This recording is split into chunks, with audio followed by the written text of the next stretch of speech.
Good evening, everyone. Thanks for coming along.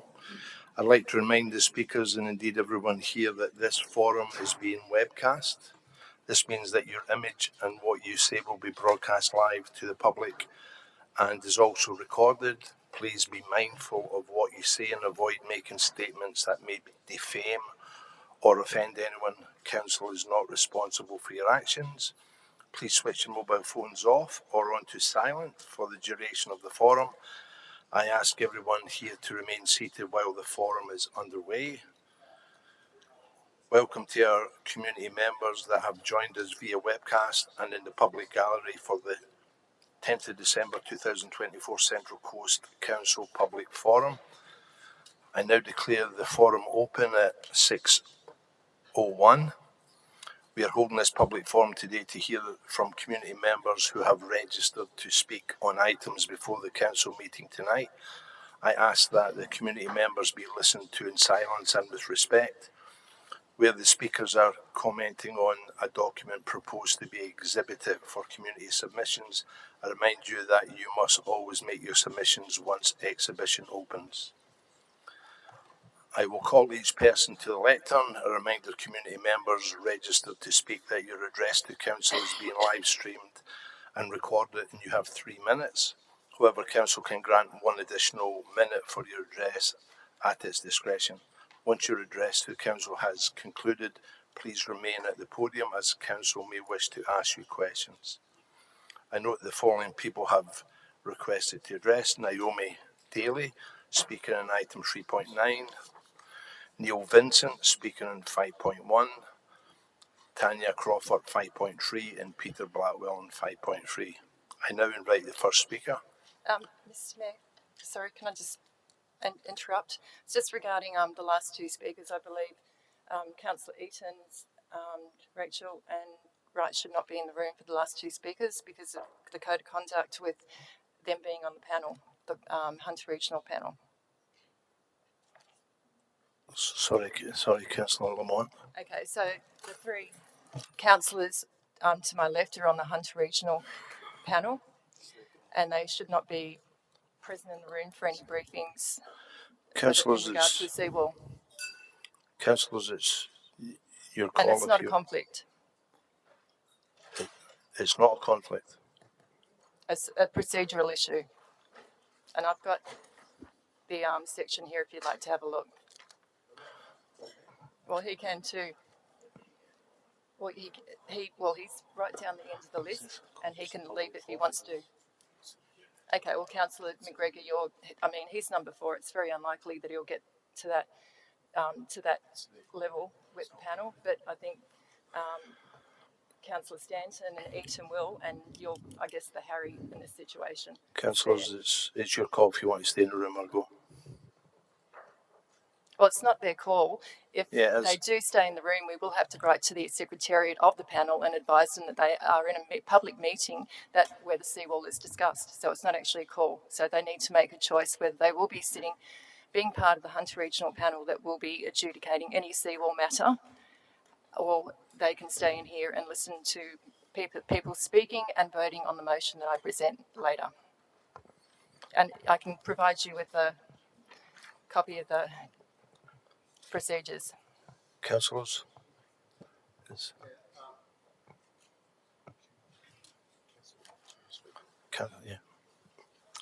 Yes, thank you, Mr. Mayor. I do note that this is only the public forum. There is no matter before the council. I'm happy to indicate that should there be significant debate about the seawall, which of course is not on the agenda tonight and should not be spoken about tonight as it's not relevant to the matter before the agenda, then I will consider my position. At this stage, there is nothing on the agenda about the seawall, and as I said, if the speakers speak about the seawall, they should be stopped because they are only entitled to speak about matters that are on the agenda, and it is not on the agenda.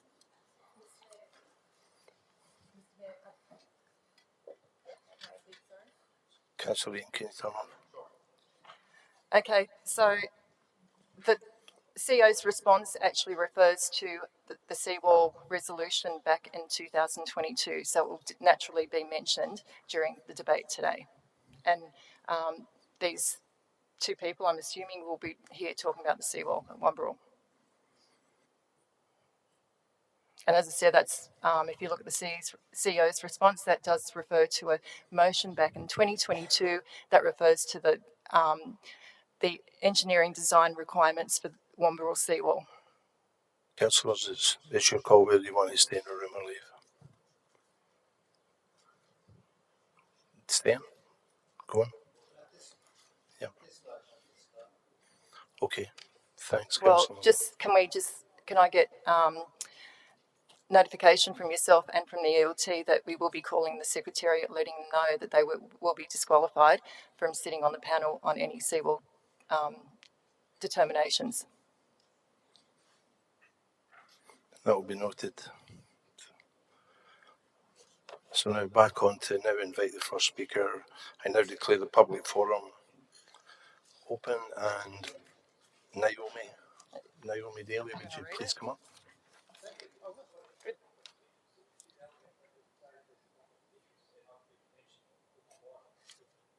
It's the councillor's call if they think they've got a... It's not a conflict though, like you're treating it as a conflict, it's a procedure, it's a code of conduct issue. It's completely different to a conflict.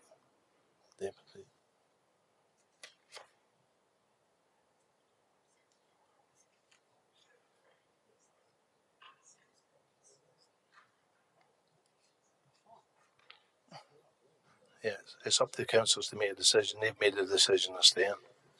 Well, then they won't be able to be on the panel.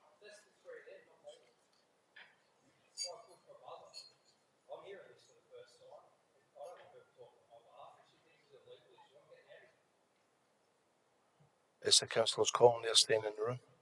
Which should be good because then... Councillor Lamont, can we get on with the speakers, please? Thank you. Well, you're off the panel. I'd be happy.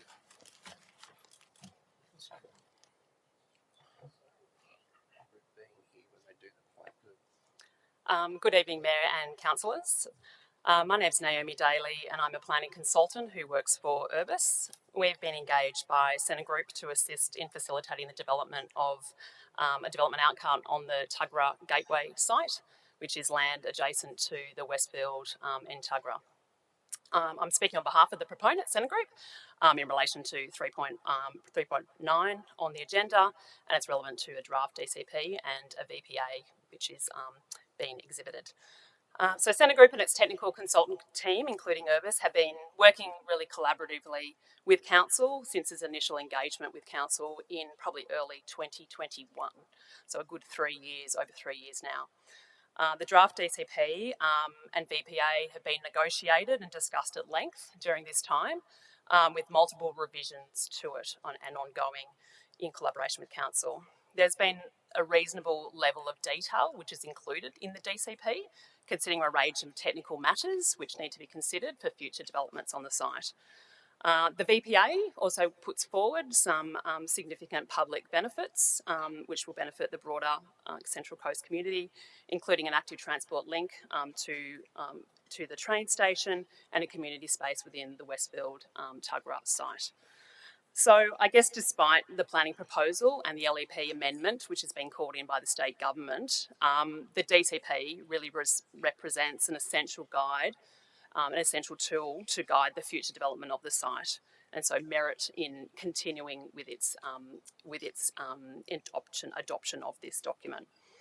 It really completes the planning framework for future development. So on behalf of Centre Group, look, we support the stated recommendations in the business paper, no amendments needed, and is really keen to recommence discussions with Council at the right time so as that DAs can be realised on the site. This proposal will really see the facilitation of much needed housing, which obviously we hear a lot in the media and by state government at the moment, and it's really in an accessible location adjacent to amenities and services of the shopping centre. Just on a separate note, which is not separately listed, I guess Centre Group does also take a keen interest in the mayoral minute, which I know will be discussed, and relevant to the developer forum on growth on the coast, and be pleased to be involved. So thank you for considering my comments. Thank you. Thank you. Mr. Mayor, is it possible to ask questions of the speakers in the forum? Yes. Sure. I was just interested in the time frame for the development of the Gateway project. Yeah, so it's actually because there's the planning controls are being amended currently. Our understanding from state government is that those are sort of, I guess, gazetted or moving towards a gazettal or a finalisation in sort of the first quarter of next year.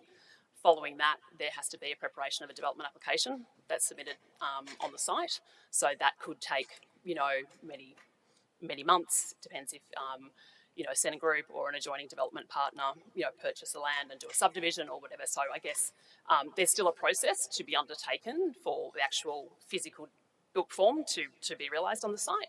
But the planning controls ready for the submission of development applications should be, as my best understanding is, if it's adopted clearly today, is that early next year would be the planning controls in place to then follow development applications after that, which takes some time to package up and propose. Pardon me? Put your microphone on, Councillor Neil. When do we expect that ground will be broken and the project commence? Look, I think, realistically, it's probably, 12 to 18 months. It has to still be. I mean, I think the DCP, there is still sort of work that needs to be done prior to the lodgement of development application. We acknowledge that within the DCP, such as some additional sort of traffic and some access, discussions with council. So that has to be worked through. But yeah, it's really because we don't have the planning controls in play today. I can only sort of give an indication of sort of 12, 18 months as an estimate. Yep. Any other questions? Yep, No, thank you. Thanks. Next speaker, Neil Vincent, speaker on 5.1, unlawful camping in the park and reserves. Good evening, Mayor and Councillors. My name's Neil Vincent. I live in the northern area of the Central Coast. I'm here tonight to speak in favour of item 5.1, notice of motion unlawful camping in parks and reserves. The Central Coast appears to create much of its income from selling coffee, but you can buy coffee almost anywhere in the world. So why would people come to the Central Coast to buy their coffee? Because they want something special, something different from their normal Sydney suburban lifestyle, their normal Sydney coffee shop. They come to the Central Coast because it's a beautiful place. We have beautiful patrolled beaches, which are not crowded. We have beaches which are deserted, perfect for long walks. We have great national parks for walking, picnicking, getting back to the quiet of nature. We have lakes that are used for fishing, kayaking and sailing. This all sounds very idyllic. However, what do these visitors think when they go to the beach only to find that the car park is full? And many of those parking spaces are taken by people who establish camps across 4, 5, 10 parking spaces. People who are arrogant and have a sense of entitlement that they have the right to camp there. In the north where I live, I've noticed a trend of long-term camping increasing over the past 4 or 5 years. Not just overnight backpackers who stay the night and move on the next day, but people who've set up camp for weeks, for months, even years. 18 months ago, I raised this with Council Ranger when one of the campers camped on the footpath at the end of my street for a week. He strung his washing out on the fence where people go to look at the lighthouse. The ranger said he could do nothing about it as there was no correct signage installed. 2 months later, the signage was installed. I watched. There was no change. I saw the established campers stay. They were seen by others who then established their own camps. Some stay short-term, but many at the 2 lakes car parks, the North Entrance car park, have been there for months. Jenny Dixon Beach car park has a more transient clientele, the same people each night, but they have camper vans, so they move around during the day. There are no camping signs in all of the places that I've mentioned. These people are arrogantly flouting council laws, and the council has been ignoring it. I approached the council again 6 weeks ago by email and was told the reasons why nothing could be done, but there were no solutions and no action. Then I approached the local councillors to see if they could escalate the issue. I should not have done that. I should not have had to do that. And I shouldn't be here tonight. I'm not here to solve a problem. I'm here to raise this as a problem. Please fix the problem for the sake of the Central Coast's reputation. Thank you. Thank you, Mr. Vincent. Do we get any questions for Mr. Vincent? Yeah. Councillor Leighton. Thank you, Mr. Mayor, through you to Mr. Vincent. Neil, the advice the councillors have been given is there has been some enforcement action in the last week or so by way of moving people on. Have you seen any sign of that? I haven't seen. I drove past yesterday and again today, past the north entrance. I haven't been to the lakes ones, and I've walked past Jenny Dixon this morning. There's absolutely no change. There's the same amount of caravans at the north entrance. There's even a tent being camped for the last 3 days at the Jenny Dixon camp, along with the other campers, one of them who's been camping there for years. Does Jenny Dixon have the appropriate signage or not? There is signage as you walk in, as you come in through where the lines used to be. Mm-hmm. Yep. And that says no camping, I assume? Yeah, it's one of those signs that just has multiple things. The standard sign. Okay, thank you. Any other questions, Councillor Neil? I'd like the speaker to be able to finish answering that question. What does the sign say? They're a visual sign with a symbol like that just says no camping, and it has multiple things: no camping, no smoking, no those sort of signs. Okay. You are concerned that these people are camping rather than homeless. How do you know what they are? I don't know what they are, yeah. And that's what the council has to resolve. That's what I'm asking the council to do, to resolve this, because some of the people that camp there are definitely homeless. Some of the people that camp there are homeless, but they're homeless for whatever reason. You know, that the reason may not be domestic violence or something that has driven them out. It may be some self-choice. I think it goes beyond that, but I'm not here to solve that problem. This is a council problem. I just thought maybe you'd been investigating and talking to them. I haven't talked to them. I was talked to by a couple of them, and it was quite arrogant. The ones that have the bus that's been in the Lakes car park for probably, I don't know. I've only been back home for 2 months, but it was there before I left 6 months ago, and they've been camped there. I walked down to take some photos of the campers to make the submission to the councillors, and I was abused by that person. So whether that's right or wrong, I don't know. But if that's going to happen to tourists who come into this area, I don't think that's a good look. That's what I'm saying, that the council hasn't done anything about it. They've put signs up. The signs in the Lakes Beach parking area actually say no overnight camping. They're a special sign. They're red. They're about 30 feet apart. They're all around the bus. There's other campers there. So there's signage in place, but it hasn't, for all these years, hasn't been enacted on. There is a guy with a Land Cruiser and a T-van. He's been around the coast for 5 years and camping in those areas for 5 years. There's a Hilux with a Palomino camper on the back. He's been there for probably the last 3 or 4 years. They're not cheap vehicles. They're expensive vehicles, but they're living in them, and they're living on the coast. A lot cheaper than a house, though. Definitely a lot cheaper than a house, but I don't understand what income a homeless person gets, whether they're entitled to the dole or to pensions or what they're entitled to. But surely with some sort of council intervention or intervention where the council points them in some sort of direction where they can get help, where they can use that money more effectively to go into a caravan park with subsidies, go into a home with subsidies. It must be better for both them and for the look of the coast not to have these people in the car park. Well, excuse me, we're starting to debate about the question. It's just a straight answer for the last time. Councillor Neil. It was actually just going to be a comment. I agree with you. We do need to have a solution to homelessness. Yeah. Thank you, Councillor Neil. Thank you. Next public speaker is Tanya Crawford, speaking on 5.3, Notice of Motion Adoption of Offshore Sand Nourishment Policy. Thank you. Good evening, Mayor and Councillors. I'm here in strong support of the motion for Council to adopt an offshore sand nourishment policy.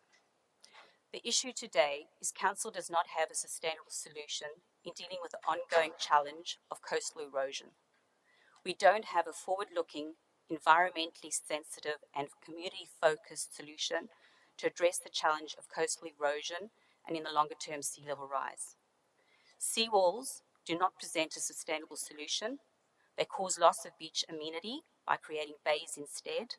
They can cause flooding of lagoons, lagoon homes and infrastructure and risk the safety of beachgoers. Seawalls present many legal challenges for Council at too high a cost. Offshore sand nourishment is a widely recognised sustainable solution and has been recognised as such in many countries, particularly in the United States and also in Queensland. It is used to a much greater percentage than seawalls because it is forward-looking, sustainable, controllable, without the disadvantages that come with seawalls. Sand nourishment preserves the natural dynamics of coastlines, is sustainable for ecological integrity, and is better for tourism. Can you imagine not safely being able to walk or use the beach on our coastline? That is currently the case at Coleroy. Can you imagine facing off to residents whose homes have been flooded due to lagoon flooding and dealing with the legal challenges that brings? I ask that you support this motion as a motion to enhance beach resilience, to support marine ecosystems, avoid damage to homes and infrastructure, and support businesses that rely on tourism. Thanks for your time. Thank you, Tanya. Thank you. Any questions for Tanya? No questions. Thank you.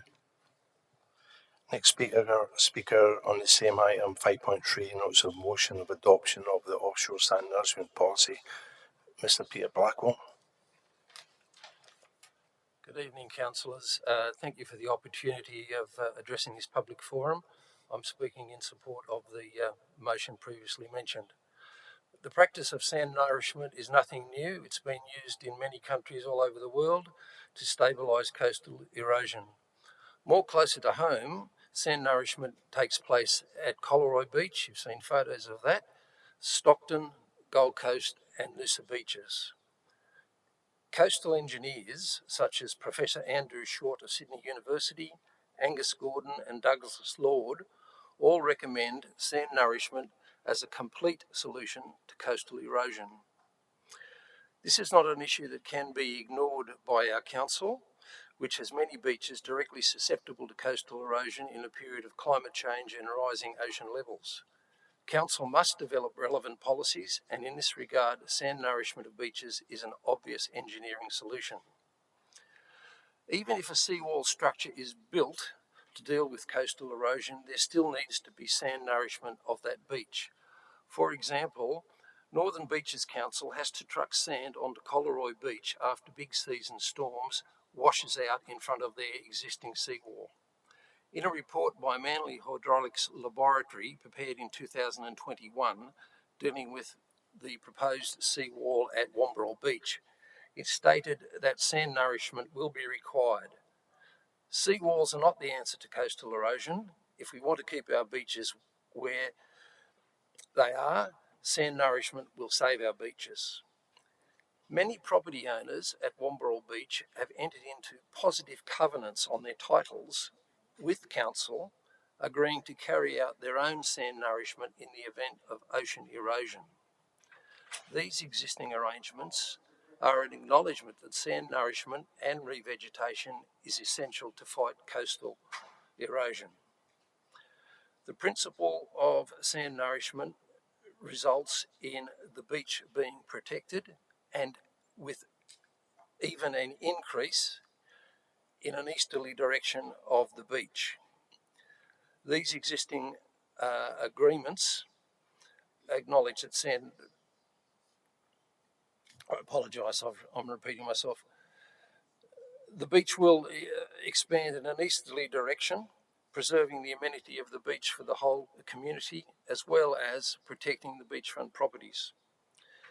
At the 2024 Local Government Conference at Tamworth, this council was successful in having a motion calling for a statewide support of offshore sand nourishment, and this council really should now adopt that policy or something very similar for implementation at our local level. The cost of sand nourishment should not be an impediment to sand nourishment. For our Central Coast beaches, funding can be sought from both state and federal governments, as offshore sand nourishment would benefit many other Australian beaches. Thanks, Councillor Peter. That's your time, but I'll give you an extra minute. Thank you. Please approve this notice of motion, as offshore sand nourishment will combat sea erosion on our beaches in an environmental friendly way and preserve our beaches without the beach damage caused by other hard armouring methods. Council really needs to do something to protect our beaches, and offshore sand nourishment is the best solution. Thank you. Thank you. Thanks, Peter. Any questions for Peter?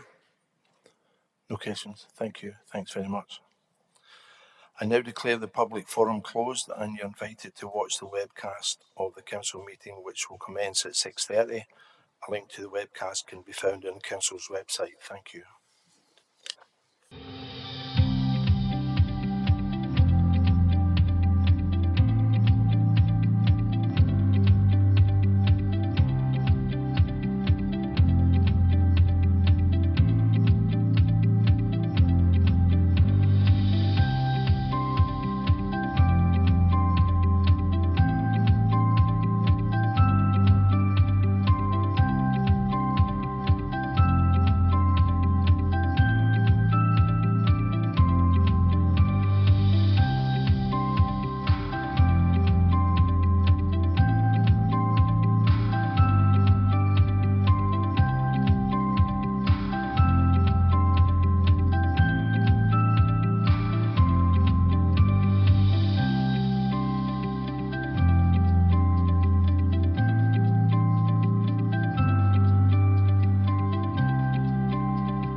I remind councillors and all those that are in the chamber that your image and what you say may be broadcast live to the public, so please be mindful of your actions and your comments.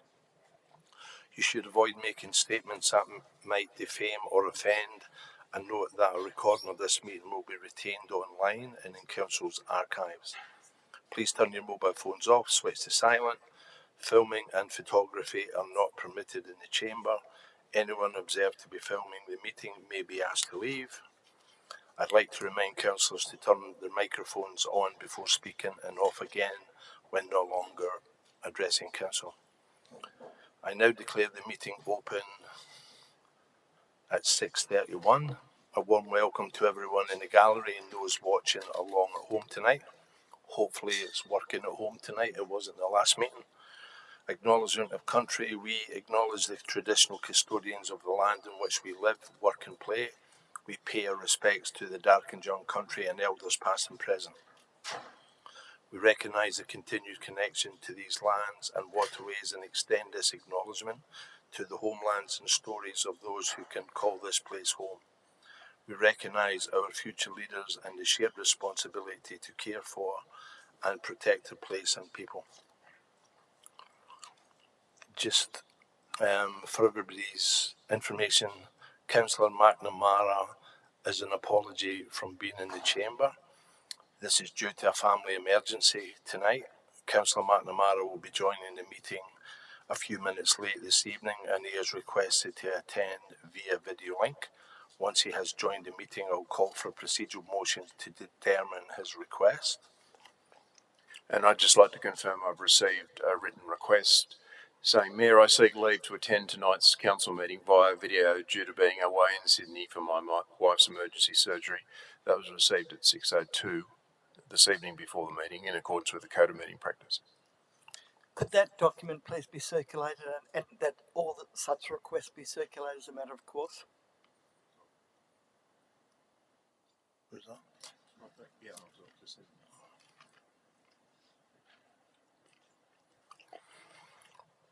So while the CEO's doing that, I'll now ask each councillor to disclose any conflict of interest they may have in the item on tonight's agenda. Firstly, myself, I confirm that I have no conflicts of interest. Councillor Moreland, do you have any conflicts of interest? I have no conflict, Mayor. Councillor Daniels? I have no conflict. Councillor McGregor? Due to what happened in the public forum, I'm going to declare a perceived conflict of interest with 5.3 and I'll leave the chamber. Thank you. Councillor Castles? Yes, I declare a non-pecuniary, non-significant conflict of interest in regards to 3.8 open space strategy. I have a family member who works in the open space area for Central Coast Council, but however, I will remain in the chamber. I will not take part in any discussion, but will exercise my right to vote should that come up for a vote. Thank you. Councillor Crawley? No conflict. Thank you. Councillor Walsh? Mr. Mayor. Thank you. Councillor Neal? I have no conflicts of interest in relation to this. Councillor Smith? It's to declare, Mr. Mayor. Councillor Lamont? Nothing to declare. Councillor Eaton? Yes, I will declare an insignificant non-pecuniary conflict in 5.3, and on the basis that I am a member of the Joint Regional Planning Panel, which may, in the fullness of time, consider the Womble seawall development applications. However, I note that the notice of motion does not refer to the development applications, nor indeed to seawalls at all, and in my opinion is not relevant to the seawall issue. And on that basis, I'll declare it as a non-significant, non-pecuniary interest, and I will stay in the chamber. Councillor Stanton? Oh, sorry. Thank you, Mr. Mayor. I will also declare a non-significant, non-pecuniary conflict of interest here in 5.3 because I am also on the panel, noting that nothing in the agenda or the attachments refers to the Womble seawall, which is the concern this evening. So that's why I think it's non-significant and I will stay in the chamber. Thank you. Thank you. Councillor Wright? Thank you, Mr. Mayor. I will move the same as Councillor Eaton and Councillor Stanton, please. Thank you. Councillor McQuaid? No conflicts. I don't think a councillor declaring a conflict of interest can just say he's declaring the same as someone else. I think he has to provide his own response in relation to a conflict of interest. Councillor Wright, can you?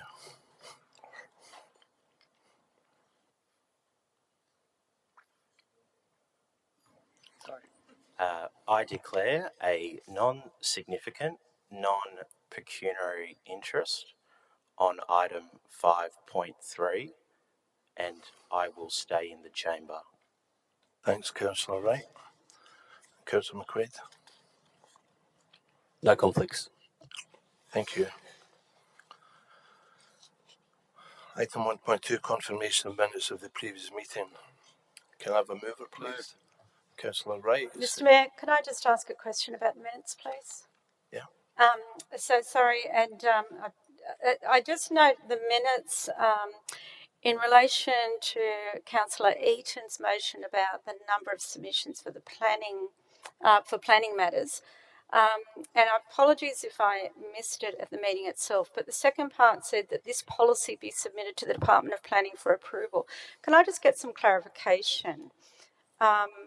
Did we actually adopt a policy, and don't policies need to go out of public exhibition, or are we sending that resolution as a policy of council?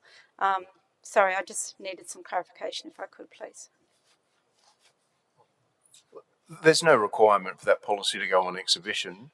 That would be a decision of the council if it wished for that to occur.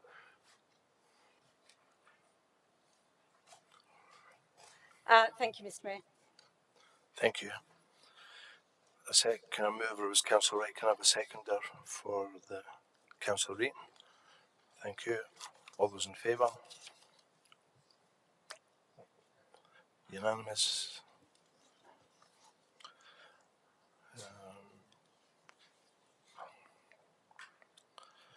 Items resolved by exception. Item 1.3, Council intends to deal with multiple items of business on the agenda together by the way of single resolution, except for items dealing with financial matters or matters that councillors wish to speak on. I will now call the number and title of each item and indicate whether they have already been starred by councillors. I will then ask councillors to indicate if they wish to have any additional items starred. This means that the item will be discussed and debated.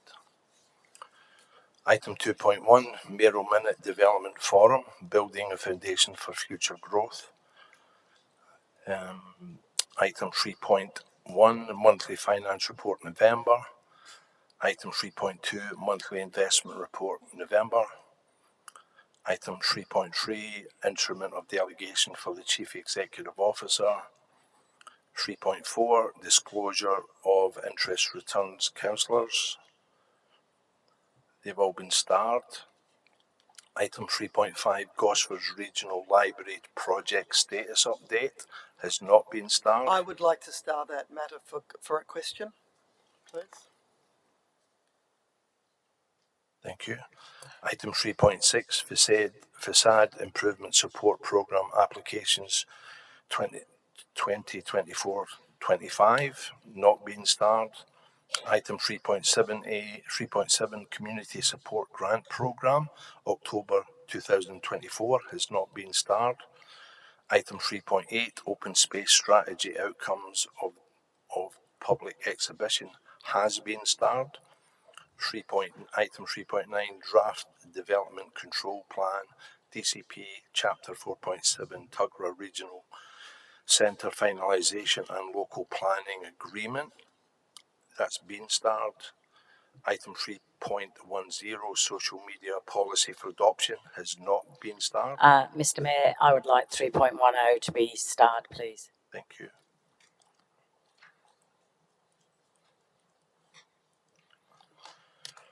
Councillor 3.11, item 3.11, Draft Community Engagement Strategy for Adoption, has been starred. Item 3.12, Council Services during Christmas New Year period, has not been starred. Item 3.13, Current Gosford Library Building Appointment and Review Panel, has been starred. Sorry, Councillor Neil.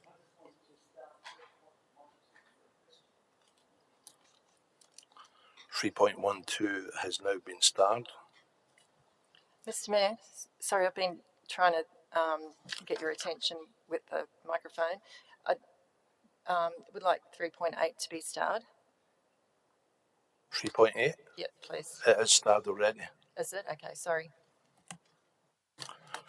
3.13, current Gosford Library Building Appointment Review Panel has been starred.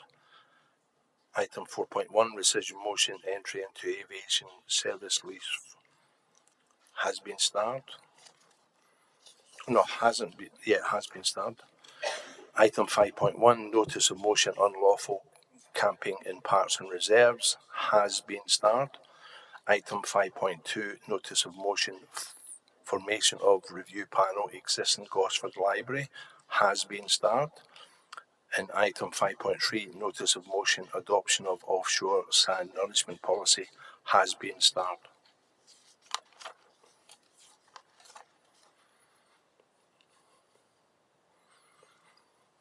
Councillors, can please advise if you wish to debate any other item. Would anyone like to move the recommendation? Councillor Eaton, can I second it? Councillor Neal? I was actually moving it to move an amendment. Sorry, Councillor, amendment for... That we adopt the unstarred items, and that items 3.13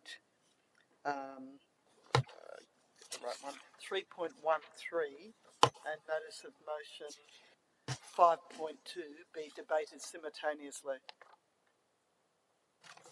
Yeah. Yeah. All those in favour? Aye. Thank you. So back on to the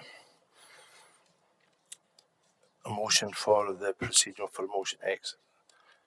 Would anyone like to move? So it's Councillor Eaton second, or this was to move the items.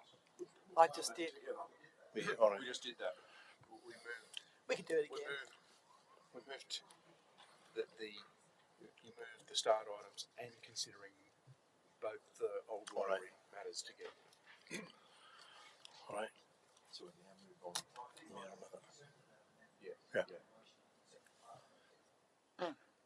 I think that's what happened. I agree. If that Mr. Mayor, I would like to, at this time to move a procedural motion under clause 11.24 of the Code of Meeting Practice to shorten the duration of speeches to expedite the consideration of business at a meeting to 3 minutes per speaker. Have you got a seconder for that? Councillor Wright? Councillor Neal? Yeah. You can't? It's a procedural motion, so we have to go. Yeah. Yeah, I'm happy to speak briefly to it, Mr. Mayor, given that it's about brevity. Sorry, Councillor Eaton, you speak to it, then we go straight to vote. Yep. Yeah, I'll speak to it very briefly because it is about brevity. Unfortunately, the last meeting of council, we went past the designated close time of 10 p.m. And I think with what's on the agenda tonight and the mood, I think, of the council, and I think there'll be extensive debate, we will not finish this meeting tonight if we have 5 minutes per speaker, and noting that with 15 councillors that could give you 75 minutes per meeting. If we go to 3 times 15 is 40 odd minutes, so it will significantly reduce the time for the meeting. I believe if you can't make your point in 3 minutes, you're not going to make it in 5, and I commend the motion. Councillor Eaton, can you switch off your mic? Sorry. Councillor McGregor? It's a question. With the way it's worded at the moment, it's unclear. Do you mean for this meeting or do you mean for a particular item? Could you just specify that in the resolution? Can you put off your microphone, Councillor McGregor? It just says to limit speaking time to 3 minutes per speaker, so you just want to add in what for this meeting? Is that? Yeah, can you switch? Thanks. Hold on, Councillor Eaton. There's no debate. We're just going. Clarifying, yeah. He's want to put it to 3 minutes speaking tonight instead of 5 minutes.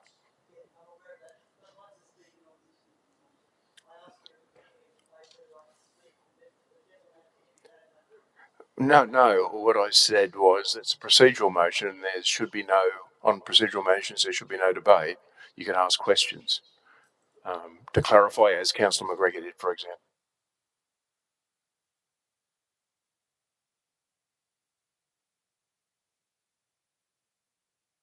Microphone, please. That we we return to the normal debating requirement of 5 minutes.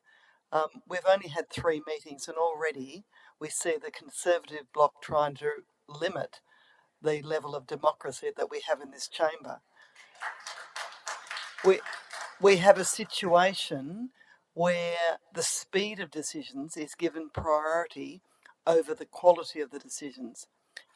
The reason we have a chamber, the reason we're all here, is because we want to be quality decisions where every member of the community, through their representative, is heard. Councillor And I don't Neils. believe that this is happening with 2 minutes. Councillor Neils, just a question, thanks. Put the motion, all those in favour? Councillor Moreland, Councillor Daniels, Councillor Eaton, Councillor Stanton, Councillor Wright, Councillor McQuaid, Councillor McKenna. All those against? Councillor McGregor, Councillor Cancels, Councillor Crowley, Councillor Walsh, Councillor Neal, Councillor Smith, Councillor Lamont. And because it's 7 each, I'll use my casting vote and I'll vote in favour of it. Can I just say something? I've spent a fair bit of time preparing my speech, and it will be for 5 minutes. You can't. I mean, Trent last week. How long was your speech for? About 5 minutes. Okay, so it's a bit unfair that we suddenly go to 3 minutes tonight. Council's resolved. You can seek an extension when you're speaking. I will. Thanks.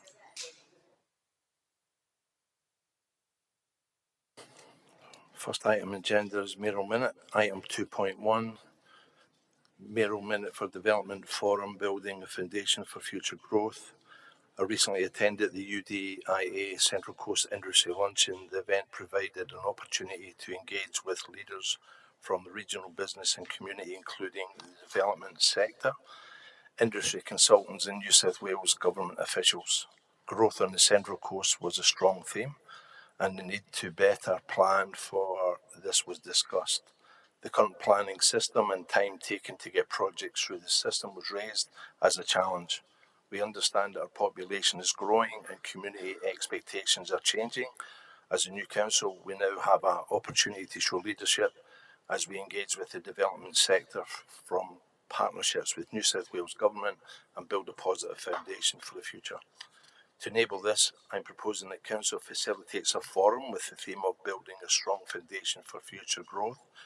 The purpose of this forum is to identify barriers to develop, discuss burning issues around growth and explore how some of these can be resolved.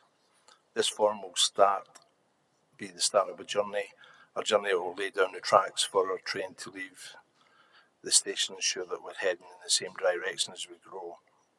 I formally move the recommendation. Councillor Lamont.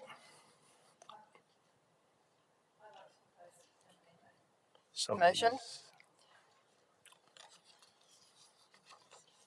Yep. Sorry. Yeah. I think it's there, isn't it? The council. Yep. Mr. Mayor, I'll second that amendment. Yeah, would you like to speak on the amendment? Yep.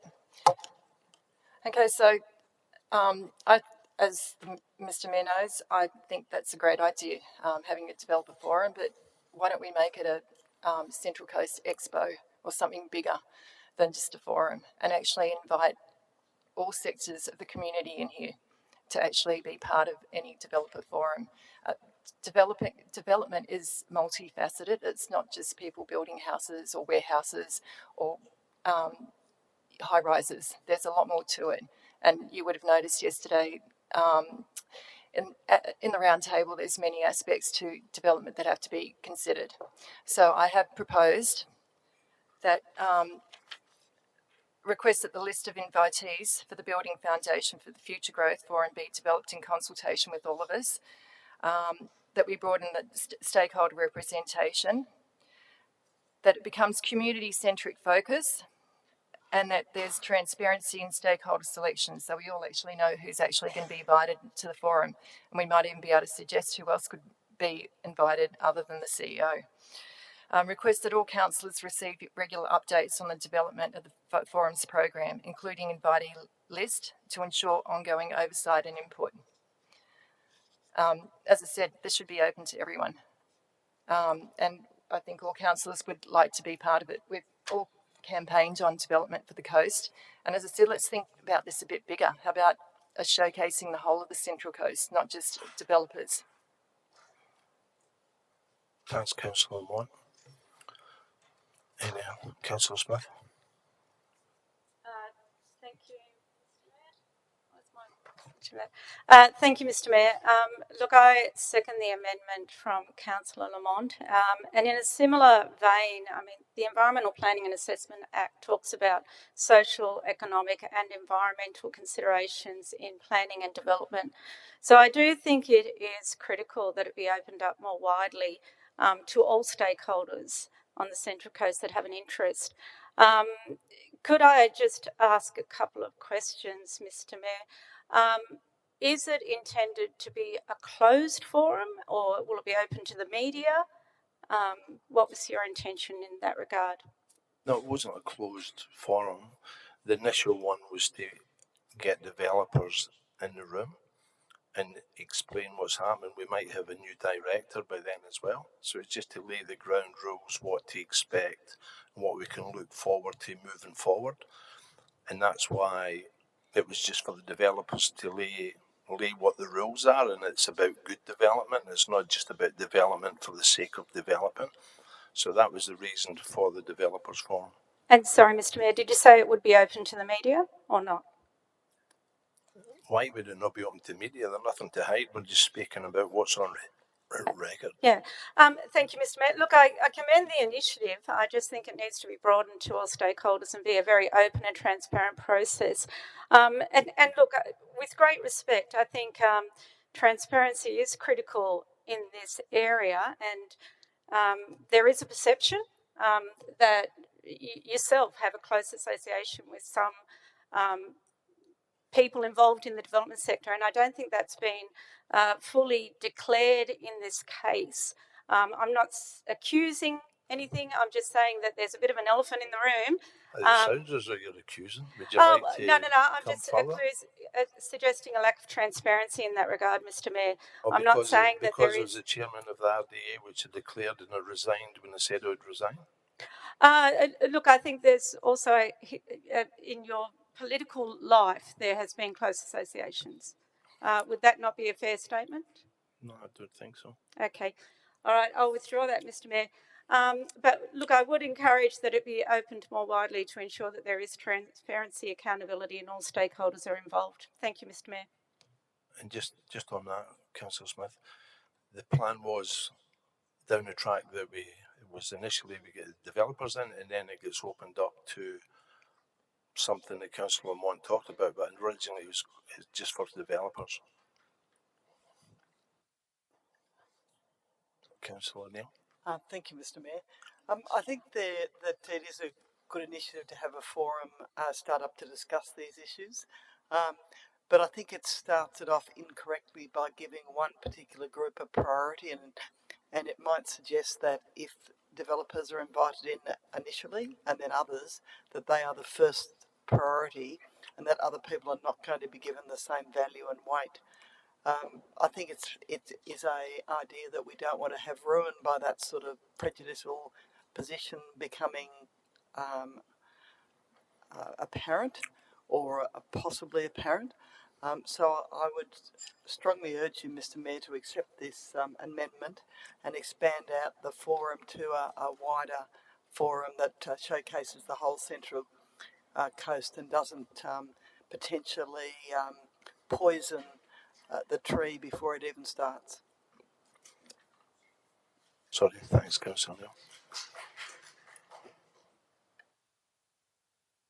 Any further discussion? No. All those in favour of the amendment? Mr. Mayor, I did have my microphone on to speak. Sorry, Councillor.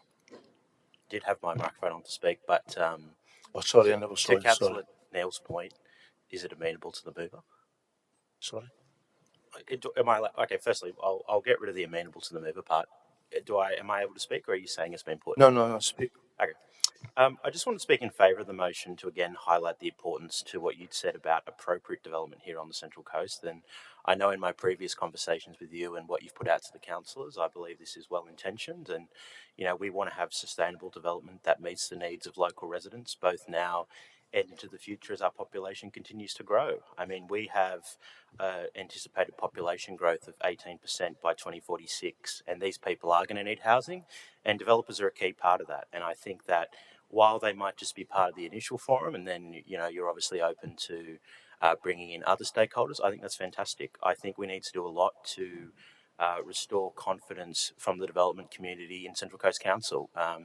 We heard from a local representative just yesterday, all of us did, about a developer saying, look, I'm not even going to bother with the Central Coast anymore. We're going to go up to the Hunter, up to Newcastle, and that's simply as I always say. So, okay, thank you. Councillor Neil. Did you have a point of order, Councillor Neil? Please. That's no, but okay, he's speaking. So I ask that you please let me speak in quiet. Yeah. And look, I think again the vision you have is good and appropriate, and I understand the reasons that you've raised it, and I look forward to the forum if it gets up. Sorry, I just want to clarify the question of the speaker. He claimed there was a developer who said that he was no longer going to develop on the Central Coast. Could he please name that developer? I didn't hear anyone say any such thing. Could you put your microphone? It was anecdotal evidence. The developer wasn't named. It was provided to us in that sense. Thank you. All those in favour of the amendment? Councillor McGregor, Councillor Castles, Councillor Crowley, Councillor Walsh, Councillor Neil, Councillor Smith, Councillor Lamont. All those against? Councillor Mullen, Councillor Daniels, Councillor Eaton, Councillor Stanton, Councillor Wright, Councillor McQuaid, Councillor McKenna, and that's tied at 7 each, and I'll have my casting vote, and I'll vote against the amendment. All in favour of the motion?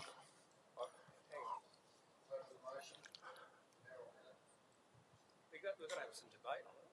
People put their microphones on. Move straight to the motions. Councillor, in favour of the motion? I'm in dissent on the chair because you're not following the code of meeting practice. You put the last motion, then you let Councillor Wright speak. I had my microphone on. With the rules of debate, you should be having speakers for or against the original resolution. Yeah. You hadn't, at the time that I had the call, you hadn't done that. Okay. So I'm moving dissent on the chair's ruling unless you go back to the debate. Councillor McGregor, speak. Thank you. Now, it seems that there was some attempt to try and get through things quickly tonight, but it seems that we've had a bit of issue with that. Look, on the face of it, the forum may have some value, but I think what people need to do is pay attention to what happened in the debate around the amendment. So, with this Merrill Minute as it stands, it's all about going to the development industry first. So we've been elected by the community, not the development industry. We should be working with the community first. We should be inviting the community, and they should be on equal footing. It shouldn't be about privileging one particular industry or sector over any others. Now, it is a bit of word salad in front of us. It's not particularly, good, bad. It's indifferent to it, really, from my perspective. I didn't wish to speak against it, but I am concerned that we have a council whose first priority is the developers and not the community, and that's the messaging which is coming out of the speakers here tonight. The developers should not have a privileged position just because they have more money. Furthermore, we look down to the rest of this business paper in front of us, and there's this issue of favouring certain groups and not. In several of these items that are before us and several of these notice of motions, Councillors need to be really careful about what your role is. Your role as a councillor or mayor is not to favour certain sectional interests over the whole community. It's to represent the entire community, and I do have concerns that the direction, although it may potentially be well intended, does not have community at front and centre. It has developers specifically. What about all the other industries on the Central Coast? There are many other industries that provide employment, that provide a public service. Why aren't we having a roundtable for them? Why aren't we having a job summit? Why are we not inviting other businesses to come here and develop the WES or work on the Erina to Summersby corridor? These are the kind of things that are core business of council, not doing a meet and greet and shake hands with the new Director of Planning, which we've heard nothing about until it came up in debate tonight. About who's put forward for that, and why do we need to give a special introduction for them to local developers? Which developers? Are any developers being favoured over others? Is it equal footing for all developers? These are the things that people need to know, and these are the questions that will be asked of those in this chamber and outside of it after this meeting tonight. Community should be front and centre, not sectional business interests. Thanks, Councillor McGregor. Now we'll put the motion. All those in favour? Councillor McKenna, Councillor Mullen, Councillor Daniels, Councillor Eaton, Councillor Stanton, Councillor Wright, Councillor McQuaid. That's all those against. Councillor McGregor, Councillor Castles, Councillor Crowley, Councillor Walls, Councillor Neal and Councillor Smith are abstaining from voting. They're not, and Councillor Lamont had Record my vote as abstention, please, Mr. Mayor. Sorry, Councillor Smith. I'm abstaining, so yes. If you could record so my Councillor vote. So Councillor Neal, Councillor Smith abstained. Councillor Lamont. Actually, can I change my vote and actually support the motion? Support the motion. Thank you. Councillor Lamont supports the motion. So that means 6, 7, 8, 6. Yeah, the motion's carried. Thank you.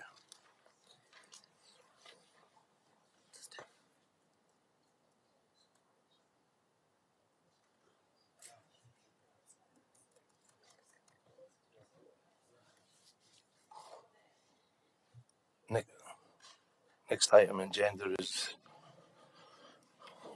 item 3.1, monthly finance report.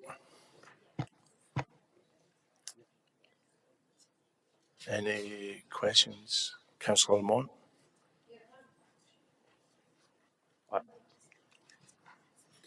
Councillor Wright, Councillor Lamont? One of the questions that I have is with the breakdown.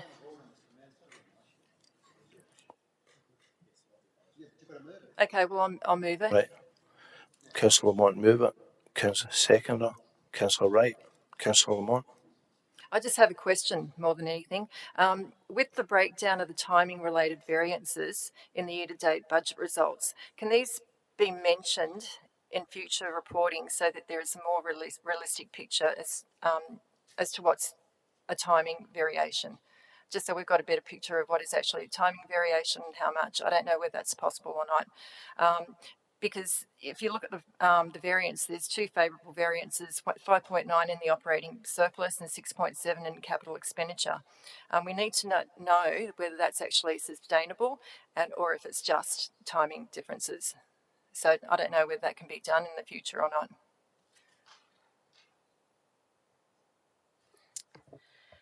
not. We can include a little bit more additional detail, particularly on the capital works, which would probably be very useful. But just a reminder that these monthly reports are summary reports and the quarterly review reports have all the detail on the variations, but we can certainly attempt to put some additional detail in there for you. Thank you. Councillor Wright. In seconding the motion, I just wanted to make a brief comment just in regards to the I won't say amendment, I'd say comment I made last meeting about the monthly finance report, including a line item about council's long-term debt obligations. I understand that it was the report itself was included as a supplementary item for this meeting, so perhaps it may have been forgotten, but I just ask if we could include it from February onwards, that'd be fantastic. Thanks, Councillor Wright. Any other discussion? Put vote. All those in favour? All those in favour? Unanimous. Thank you. Next item is 3.2 monthly investment report. Can I have a mover? Councillor Wright, and a seconder. Councillor Moreland. Any discussion, Councillor Wright? Yeah, I'm happy to make a brief comment because, as I said last time when I moved the monthly investment report, it's often a question I get asked from the community around, how well are we functioning financially? So I just wanted to say that it's pleasing to see that yet again there's been an uplift in unrestricted cash and an increase in value across our investment portfolio. Thank you, Councillor Neal. Yes, it's. I'm interested. Obviously, with these investments, we are making substantial profit from these investments, which is a good thing, of course. But it's more how that interacts with the improvement order. If we spend the money that's made from these investments, do we need to seek approval, or does that come within the budget? We budget for interest on investments. Yeah. If we perform better, ultimately that's money that council may want to consider at a quarterly review. But at this stage, we do budget for interest on investments, and it really depends on how the cash holdings go through the year and how interest rates are holding up. And they probably are holding up a bit better than was anticipated when the budget was set. That's what I'm saying. So we're making more money from our investments than we anticipated. Therefore, we have a greater amount of income. So whatever that income, excess income is, if you want to put it that way, say it's X. If we spend X, do we need to get approval under the improvement order?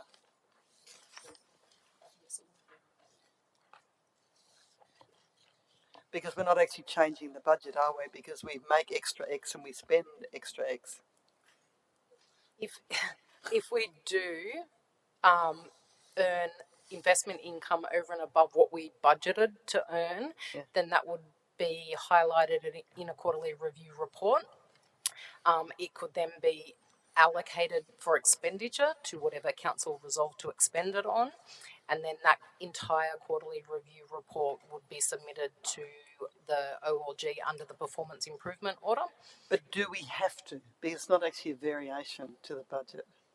Yes, and it would be considered a variation to the budget. The performance improvement order specifically states a significant change, and under the legislation in relation to caretaker period, significant is defined as 1% of rates revenue, so about 2.21 million. So if it was in that vicinity, then yes, it would come under the remit of the performance improvement order. So if the variation was 2.2 million or less, we wouldn't have to seek approval? Yes, unless it triggered another clause in the performance improvement order. Thank you.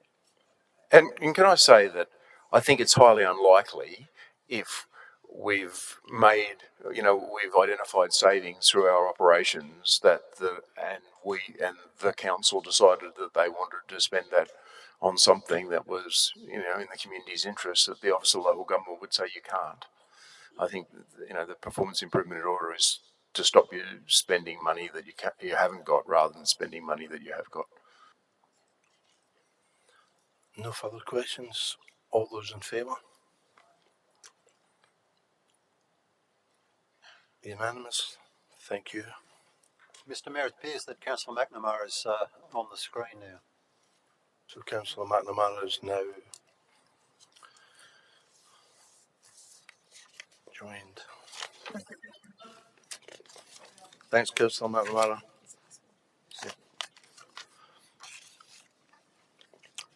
I would like to put a procedural motion to allow Councillor to attend remotely. A request has been received from Councillor McNamara to attend this meeting by audio-visual link in accordance with Clause 6.21 of the Code of Meeting Practice.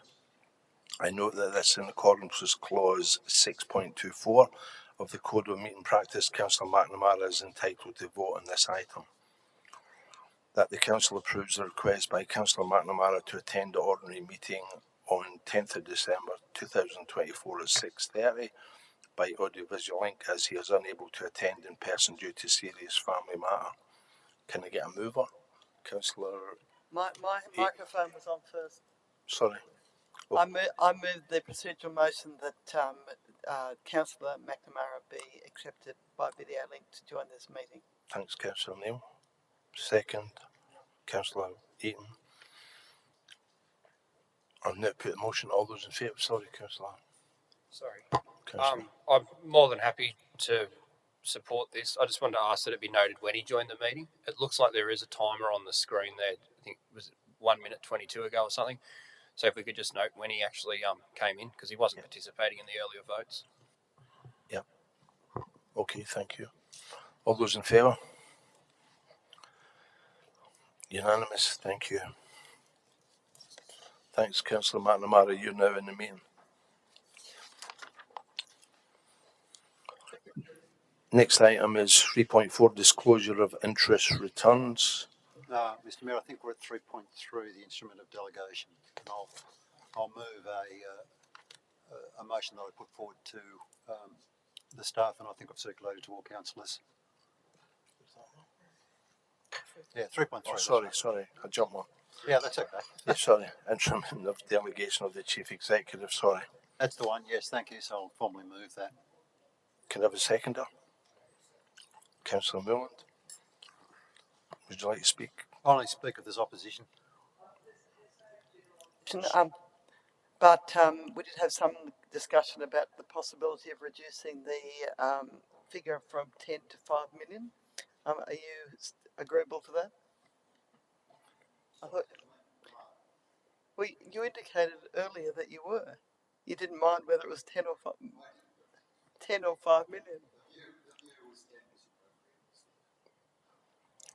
So, Councillor McGregor? All right. Councillor Ian? Oh, sorry, Councillor Neil? Yep. Thanks. So I'll speak to it since there seems to be some small degree of opposition, I think it'd be fair to say. I think there's general agreement that there should be some limits on the delegations given to the General Manager, even though, of course, he's an excellent General Manager, and it's still appropriate that there be general limits. And yes, there has been some debate about what is the appropriate level. In the end, I think $10 million in a council with a budget, operating budget of about 650 million and an overall capital budget of 850 million, 10 million is actually a relatively small amount of money, being less than 1%, or about 1.2% of the total budget. 5 million would certainly be less than 1%, and I note our Director of Corporate Services comments that 1% is significant. So we're at that level of significant, but 5% would be insignificant, therefore, or $5 million would be insignificant as being less than 1%. But in truth, the reason that I think 5 million is too low is that you can have a single road contract. Rebuilding a road could easily go $6 or $7 million. I don't think it would likely go over 10. So I think, in terms of round figures, 10 is the most appropriate level to set it at. Thanks, Councillor Eaton. Councillor McGregor?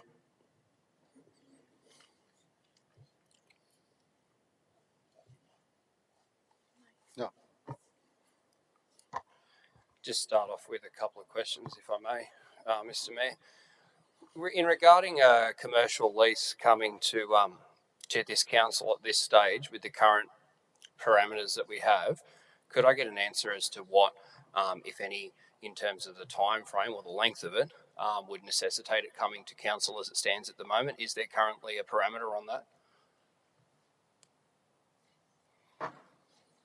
Is there currently a parameter on leases? No. Yeah.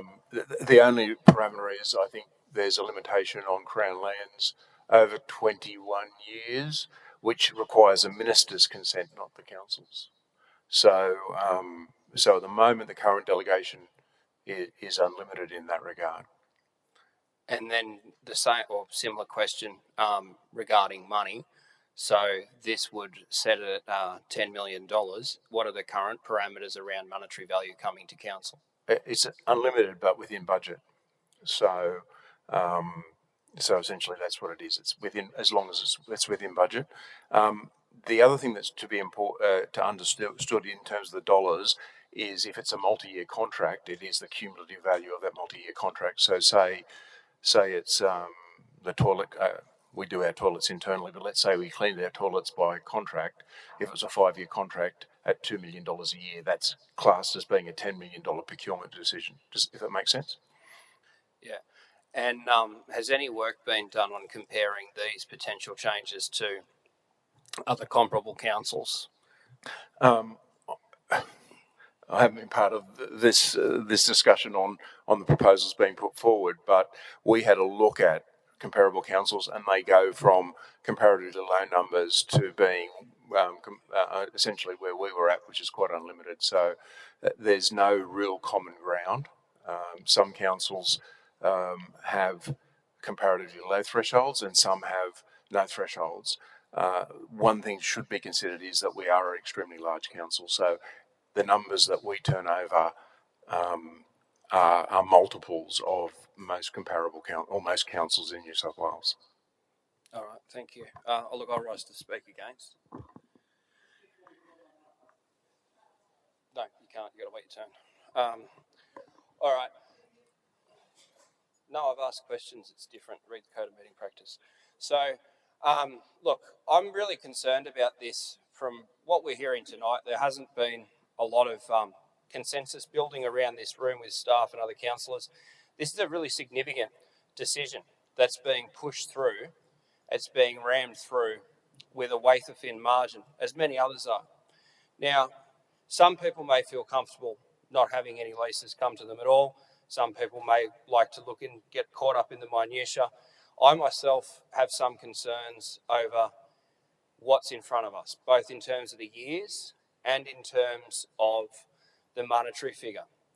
Now, particularly given what happened with the last Central Coast Council, I have a very low threshold and tolerance for being told she'll be right, don't worry, we'll take care of it, it's all fine. Heard a lot of that last time, look how that ended up. So I believe that the community elects us to provide oversight and to have a real engagement in the key strategic decisions that are being made. And if someone is being offered a lease or a contract or anything like that for up to 10 years, to me that's significant. Other people might think, no, it's not, and you're entitled to your view, and fair enough. But from speaking with experience, that does concern me. Having things only come to us because there is a legislative or a regulatory requirement without any consultation with our community or with our councillors does concern me greatly. In terms of monetary figures, people saying that less than $10 million, well, it's not too much money, don't have to worry about that. I'd be surprised if there's too many people in this building right now who have a personal bank account upwards of $10 million or close to, and I'd be surprised if with your personal finances or your business finances you'd be that flippant, let alone with with something that should be sacred, which is public money, people's money, our residents, ratepayers, and all the businesses and the like who are paying into our general fund or into our other funds. Would they like to hear that we think that $10 million isn't that much money and someone can go and do whatever they want with it and doesn't have to report back to them or to us with it? It's really important that we have the highest and the strictest possible standards around governance in this organisation in particular. Look at the performance improvement order. Look at the expectations of the community. Consider that when you're voting on this. So we've got a group of people here, for want of a better word, have a strong faith in a rather laissez-faire approach when it comes to finances. I don't think that the community would think that's good enough, and I certainly will not be writing any blank cheques. I was asked last month to sign off on a blank cheque with unlimited time and unlimited money attached to it, and now I've got someone saying, don't worry, $10 million, 10 years, not that long, not that much money, she'll be right, I'll just sort it out, you're in safe hands. That doesn't fill me with confidence or security at all, and I won't be supporting this. Thanks, Councillor McGregor. Councillor Smith. Thank you, Mr. Mayor. we'll just ask if the mover would consider adding at least one part to that. One of the things in previous council, I don't think we were made aware of any or many legal proceedings that council may have been involved with. And my recollection, my understanding is a lot of them were settled without council knowledge, which I think when legal matters are in court, that poses some reputational risk to council, and the councillors should be certainly made aware of those legal matters, but secondly, if there is any kind of settlement, that should be a matter that comes to the council for a decision. So I'm just wondering if the mover might accept that kind of amendment. No? Okay, then the other one, Mr. Mayor, just clarification through you to the CEO or to relevant staff about planning matters.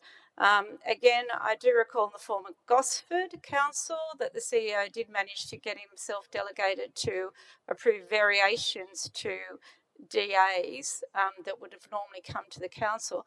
Can I assume that the current planning system council has no decision-making role in that kind of matter, since we now have panels on the coast? Would that be correct? There's no determinations of any planning matters apart from rezonings and planning policy by the elected council. Likewise, there's no actually, to me, there's the determination that's done by staff are done by professional staff, and I don't have any involvement in planning assessment either. Okay, and so the CEO has no ability to vary an approval or vary a rezoning decision. And I think I know the answer is that's correct, but if I could just hear it from you, Mr. CEO. It certainly isn't something that I have dealt with, and I don't intend to deal with varying any planning issues. Planning issues are determined by professional planners, local planning panel, JRPP. Okay, thank you. If I could just speak on this item then, Mr. Mayor. So again, I will say it is disappointing that we weren't provided, I guess, with a better understanding of the delegations. And again, I refer to the previous council where we did ask for delegations of the CEO, and we were given a folder that actually outlined what those delegations are. I know the report says the delegation is everything that doesn't have to come back to council, but I really don't find that sufficient or adequate as a response to the councillors understanding fully what those delegations imply in terms of the power of the CEO to not bring those matters back to council. So I will support this motion. Again, I'm disappointed that the mover has not included that legal parameter, but I would hope the recent experience of not realising that council was in court or that the CEO was going to appear in court until 2 days beforehand, I would have thought provided some clarity about having a bit more information provided to councillors. Thank you, Mr. Mayor. Thanks, Councillor Smith. Councillor Neal. Councillor Wright, can you put it off and I'll come to you after Councillor Neal? It was just a question that in the amendment it specifies particularly commercial lease. Is there any occasion where the council has a residential lease of 10 years or more?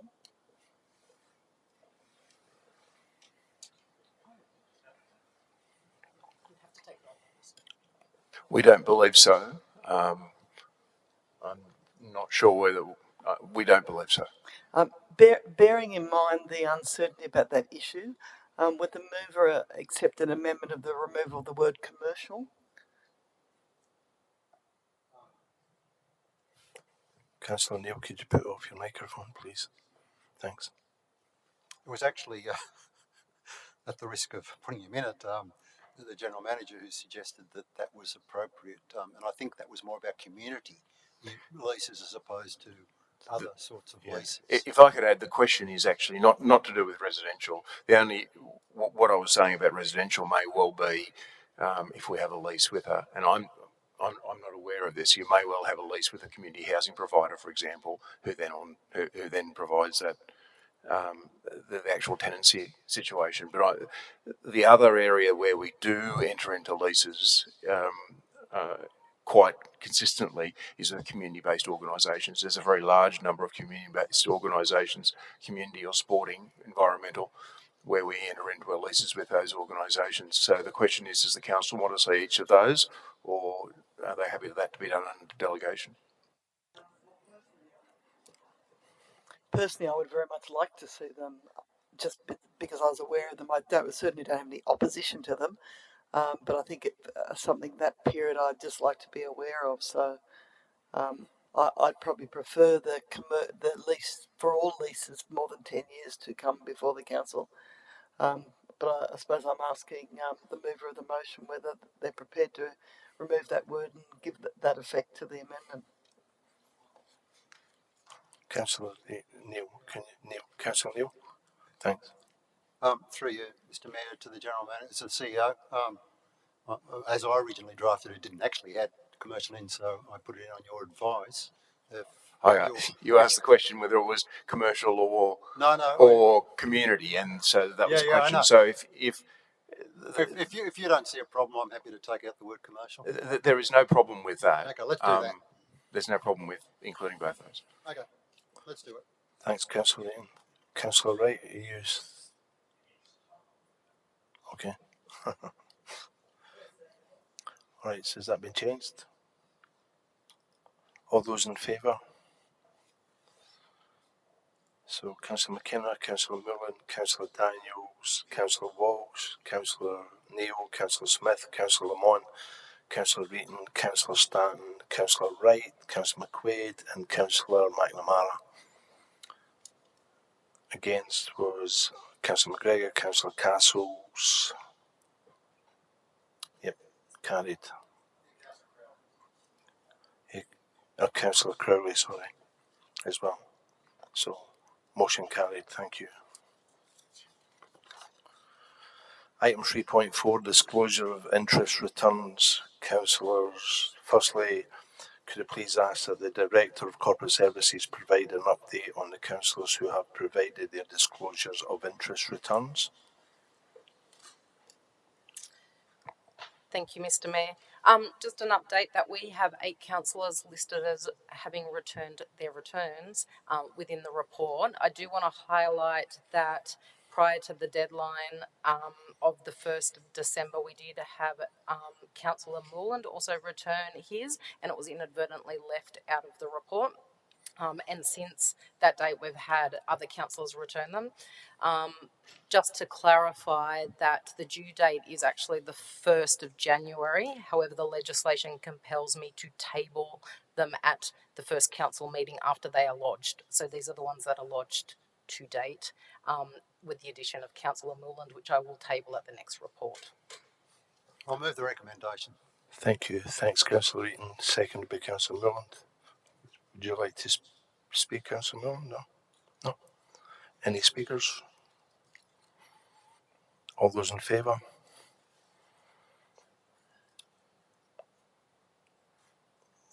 Unanimous. Thank you. Next item is item 3.5, Gosford Regional Library Project Status Update. Councillor Neil. I'll move the recommendation. In doing so, I'll ask a question.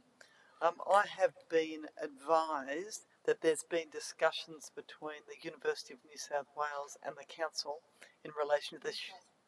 What did I say? Didn't I say Newcastle? Newcastle, in relation to the sharing of the facilities of the library in exchange for some sort of financial arrangement. Is that the case? And if so, what were the discussions about? And what were the conclusions?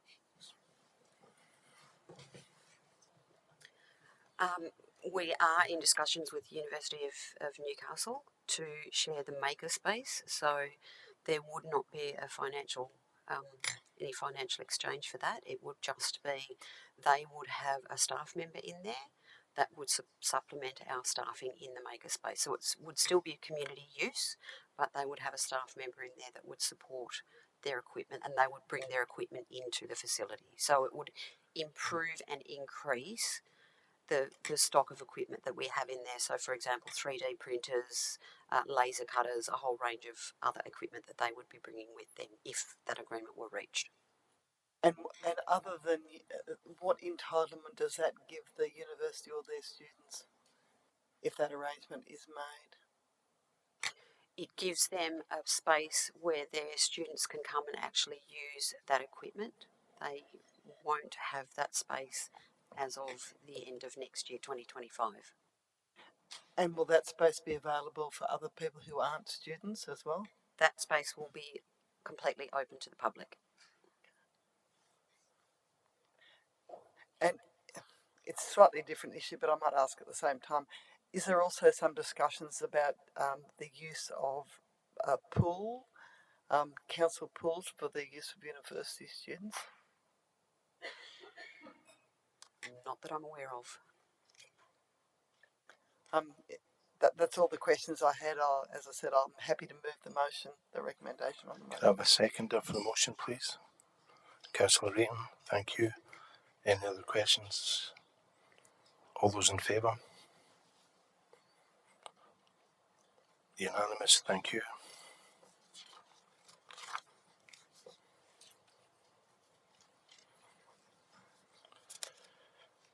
Next item on agenda is item 3.8. Open space strategy outcomes of public exhibition. Councillor McQuaid, would you like to move it? I'd like to move the motion with a recommendation of the staff, but with additional items on the motion which were sent. Can I have a seconder or Councillor Milland?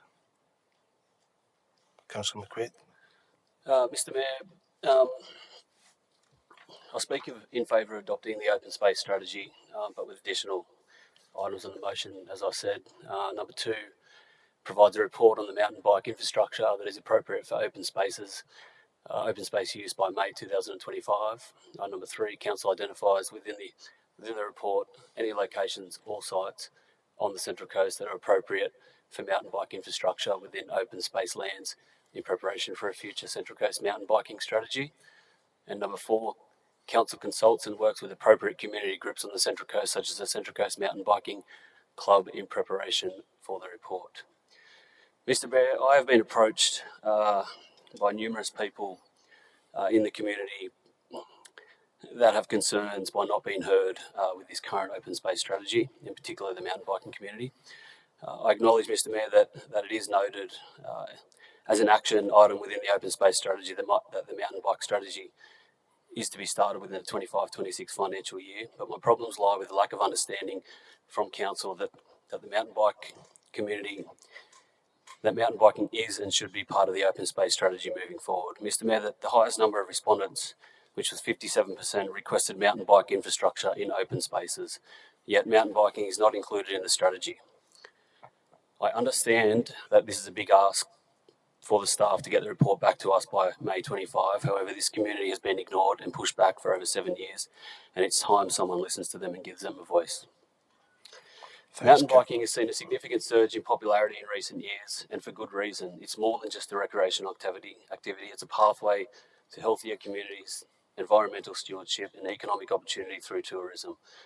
I want to focus on ensuring that council investigates mountain bike infrastructure that is appropriate not only in natural areas, but also appropriate in urban and open spaces.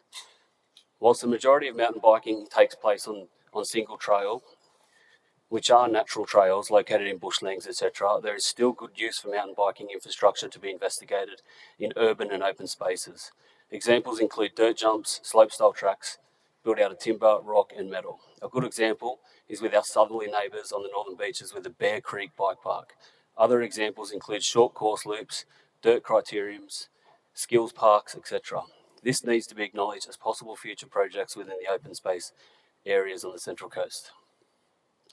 Given that mountain biking is hugely popular, it can be a powerful driver of tourism, an example being Derby in Tasmania, with the Blue Derby mountain bike trails, which have transformed a small town into a thriving tourism hub, generating over 30 million annually in visitor spending.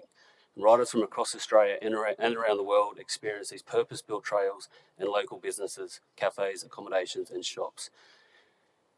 Mountain biking is versatile, thriving in urban bike parks, open reserves and natural landscapes. Urban trails like the ones in Sydney Centennial Parklands.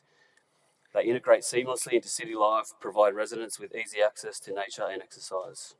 As councillors, we have the responsibility As councillors, we have the responsibility to plan for the future of recreation and tourism and invest in mountain biking, and that deserves a mention. Thanks, Councillor McQueen. Councillor Lamont.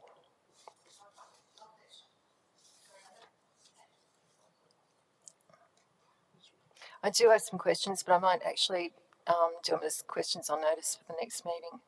All right. That's okay. Councillor Neal. Yeah, I thought I was next. Thank you, Mr. Mayor. Just a question or a comment, and I did speak to the director, so I just wanted to make the comment in public forum that one of my concerns in reading the open space strategy was no reference to pocket parks within our area, and some councillors may recall that that has been very controversial over probably the recent number of years, both with the former Gosford Council that tried to sell off a whole lot of land, and there was a significant community backlash, and those parks and that land ended up being protected. Also under administration, as in the previous council, we made a point of ensuring pocket parks were referenced in recreation strategies or appropriate recreation strategies. I think at the time staff were really wanting to push parks to regional parks, and a lot of people in our community were very unhappy about that. They wanted to retain their local pocket parks. I understand from the director that that is not being excluded from this strategy, and there will be a further report or a further strategy to come to council. But I would say, just on reading this strategy, because it talks about, and I think the term is small parks or local parks, where it talks about a minimum size and minimum requirements, it does read as if it might exclude pocket parks and ultimately then potentially remove them. So I do just want to reassure the community that have expressed interest in that, that pocket parks, there is no intention from this council to remove them, and that there will be a further strategy. And if I could just have confirmation of that from the director. Thank you. That is correct. So as part of the Parks and Play Space plan, the pocket parks will be included in that plan. In speaking to the substantive motion, there are a couple of matters I wish to raise.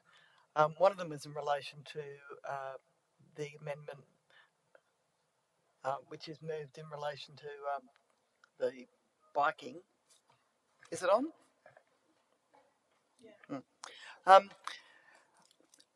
I think there is some confusion about this issue, because I think the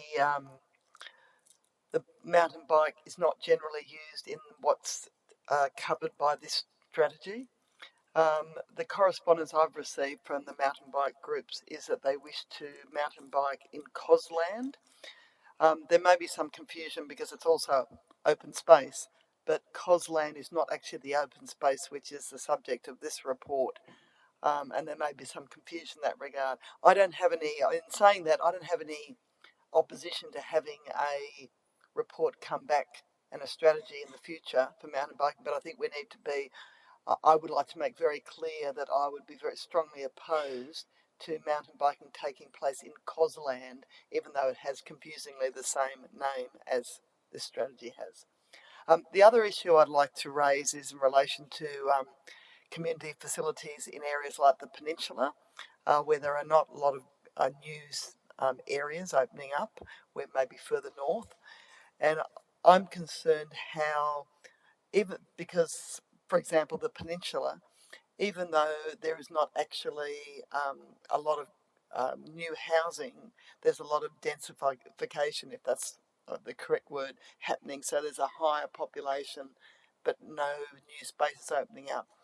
how is the council going to provide, and I wasn't really clear on how this really was covered by the strategy, how are we going to provide more facilities in those areas where populations are growing but more opportunities for spaces to put facilities aren't?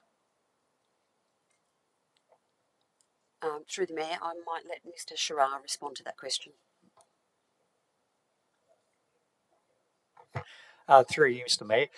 You've asked a very hard question because the peninsula is quite landlocked, being developed over a large period of time.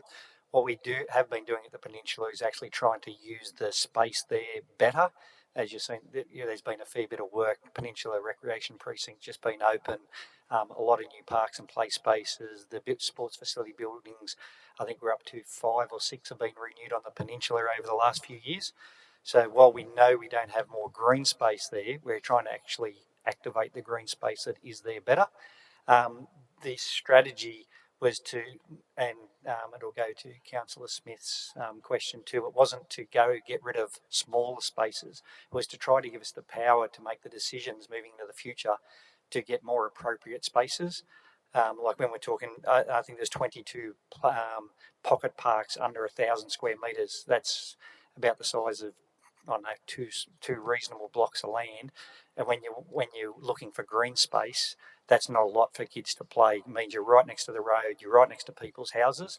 So the optimum space is between that 4,000 to 5,000 square metres, which gives you places to run, potentially walk dogs, put in a park and playground, and give room for everyone. So it's trying not to repeat the failures of the past, but to actually improve the future. Thank you. Councillor Ream. Yes, I just had some questions through you, probably to Mr Sharrar if I can. I'm just on page 50 of the strategy, and the criteria about distance from residential dwellings, and particularly for district and regional, which seem fairly prescriptive. And if I can read out district, it's 100% of residents to have access within 2 kilometres. And clearly there are areas where that's just not going to work. So I assume there is a fair bit of flexibility. That's more like a target or an aim rather than an essential criteria, I'm assuming. Yes. Yeah, sorry, through you, Mr Mayor. Sorry, I missed that. I was actually trying to look for page 50. I didn't have it, so could you mind repeating the question? So it says attributes of characteristics of district and regional size recreation areas. And for district, 6 hectares and larger, it says 100% of all residents to access within 25 minutes walk, 2 kilometres, 10 minutes drive. And like, if I take Magenta, for instance, I don't think there's any district level facility that would meet that criteria. And I'm not saying it should, I'm just trying to establish that they're desirable characteristics, not essential characteristics. Yes, through you, Mr Mayor, that is correct. They are desirable. Our district parks, we do aim to get them in high density areas, and as areas become more dense, we tend to bring in the new district parks. For the low density areas, it's not practical to have them that distance, but that is aspirational. Okay, and then the same thing about regional, where even I think aspirational is problematic. So all dwellings to have access with 10 to 20 kilometres or over 30 minutes travel time on public transport. And yet, to give you an example, I think that the hockey facility at North Wyong is a regional level facility. I would think at that level, it's probably the only one we need on the Central Coast with synthetic fields. And yet clearly it's, more than 20 minutes from the far south. And I'm not suggesting that we want to necessarily, for a sport like that, which is a big sport but not as big as others, that you want to have another regional facility down at, Adcock Park or somewhere or other. While that is a regional facility, it's a regional hockey facility. We've got Central Coast Regional Sport and Recreation Centre at Tuggerah, and Adcock Park is also considered regional. So when you bring multiple sports, so a district level facility is probably 2 fields, so like your Wungaras, Hamlin Terraces, that sort of thing. Your single fields like your Buff Points or some of those smaller ones, they're your local ones, and then so you've got potentially Peninsula Recreation Precinct at your minor is considered a regional area. Then you've got Adcock Park at Gosford, Tuggerah Regional Sports. I understand. Sorry, I obviously didn't make my question clear enough, and I apologise for that. The question is that we don't need to have, for smaller sports, we don't surely need to have 2 regional facilities on the Central Coast, and that therefore logically means that they won't actually fill that criteria. Likely. The intentional wasn't to have regional facilities every 30 kilometres for every different sport. Like there is potential if we had a big hockey competition, they can play on turf. Yep. So they could be playing at Tuggerah Regional Sport or potentially at Adcock Park. Yeah, so it wasn't for all sports. Okay, I understand now. Thank you. Thank you. Any more questions? All those in favour? All those in favour? McKenna, Councillor Millen, Councillor Daniels, Councillor Neal, Councillor Lamont, Councillor Eaton, Councillor Stanton, Councillor Wright, Councillor McQuaid, Councillor McNamara. All those against? Councillor. This is a motion, yeah.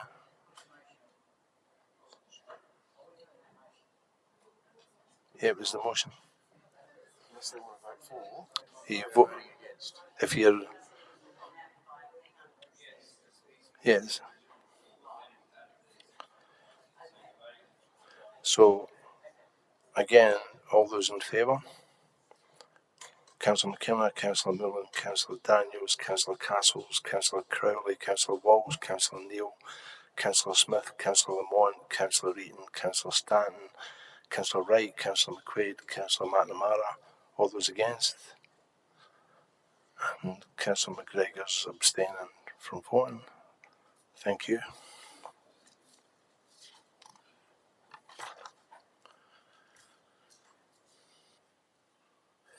Item 3.9, Draft Development Control DCP Chapter 4.7 Tuggerah Regional Centre Finalisation and Local Planning Agreement. Tuggerah Gateway Planning Proposal. Councillor Milland. Councillor Milland, would you like to move that? Oh, yes, I'd like to move it. And could I have a seconder? Councillor Daniels. I think this, yes. Can we have the full motion come up?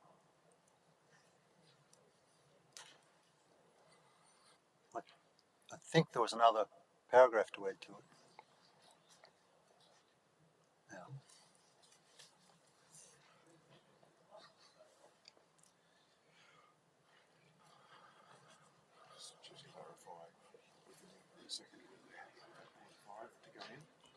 With the move on second, are you happy with 0.5 to be added to the motion?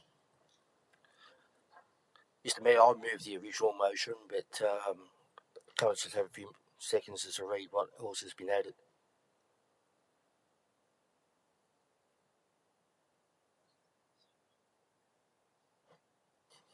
I'm happy to accept the amendment or the change to the original motion.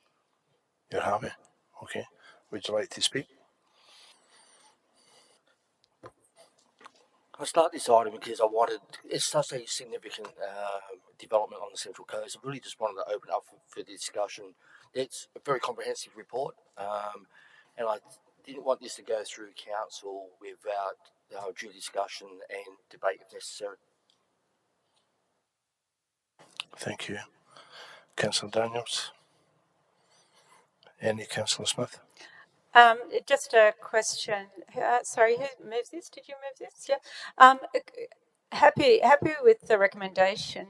Just suggestion that with the new addition of Part 5, that where it says that council staff prepare a submission for endorsement by council, it's a bit predetermining council staff's view. There may be changes at a planning proposal stage by the state government. So if we just make it the staff prepare a submission by council.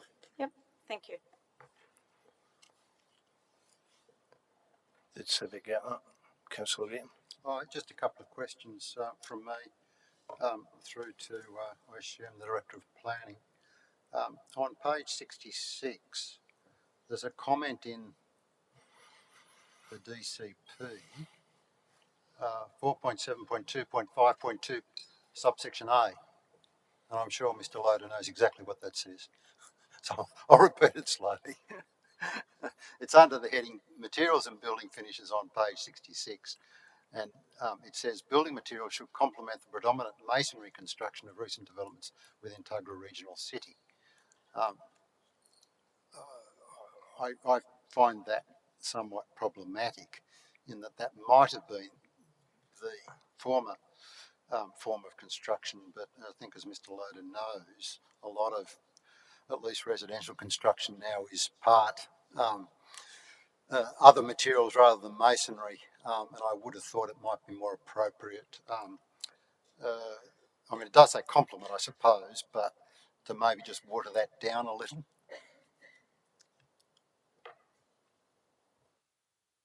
Through you, Mr. Mayor, to Councillor Eaton, I reading that clause and bearing in mind this is a DCP that can be varied. I think the intent is to, as it says, complement the current built form around that masonry type appearance, and recognising that there are similar materials available in the market that would achieve that. I don't think it precludes those from being used.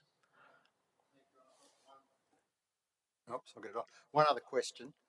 If I now come to page 96 and the shared pathway, while I don't have any issue with what's there, why don't we ask for the shared pathway to continue to the Tuggerah Railway Station by way of pedestrian overbridge over the Pacific Highway?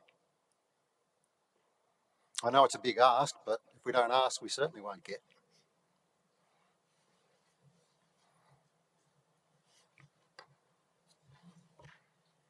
Through you, Mr. Mayor, Councillor Eaton. If Council wishes to resolve that way, I'm sure we can certainly ask for that. There is some connectivity to Tuggerah Station, obviously, via that signalised intersection there, but it would, pedestrian overpass bridge would certainly make that a safer option. So if the council wishes to resolve that way, we can certainly do that. Might request that the mover add that, an item to that effect, into his motion. So do you want me to draft it? It'll be 6. That is this a draft, Mr. Draft DCP? Item 4.1 be amended to include the construction of the shared pedestrian pathway to Tuggerah Railway Station by way of a pedestrian overpass over the Pacific Highway. Something like that. And happy to take Mr. Loader's comments as to any suggestion to the wording.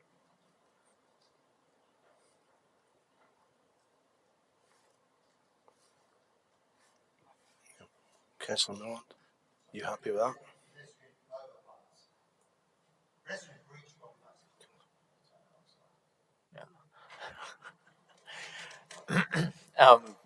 Again, through you, Mr. Mayor, Councillor Eaton, I think you're in the VPA, not the DCP.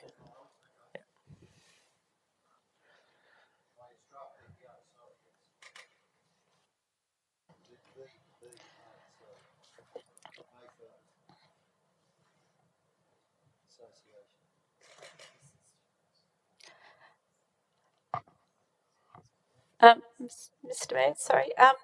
Can I just realised I was in error with my change to the wording, so apologies, Councillor Millen, but it doesn't make sense anymore. So it just needs to go back to staff prepare a submission for endorsement by council. I misread that. It doesn't predetermine the submission, it just requires the submission to come to council. Sorry. I'm happy to accept 5 and 6.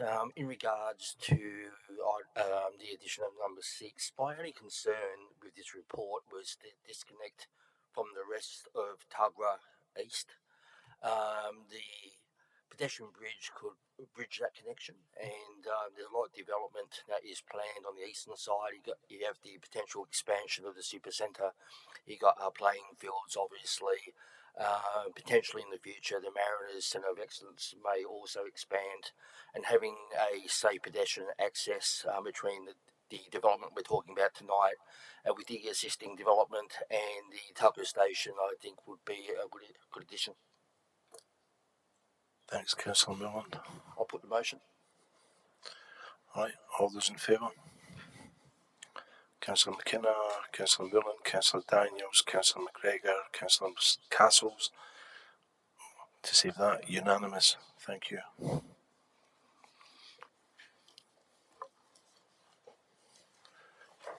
Next item on the agenda, social media policy for adoption. Councillor Castles, would you?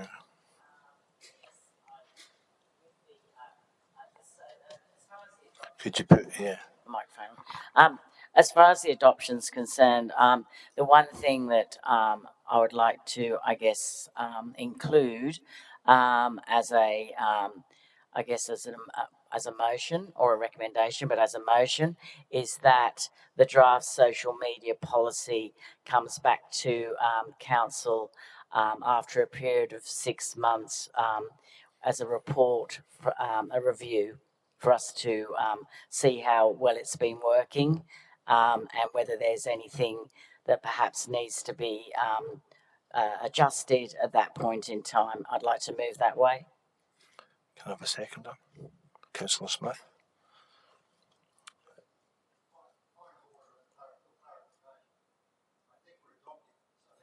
Councillor Castles, can you put your microphone off, please? Oh. Thanks. So if we're adopting it, it becomes the policy, so the draft would come out of Councillor Castle's motion, that's all. It'll be the policy, I think.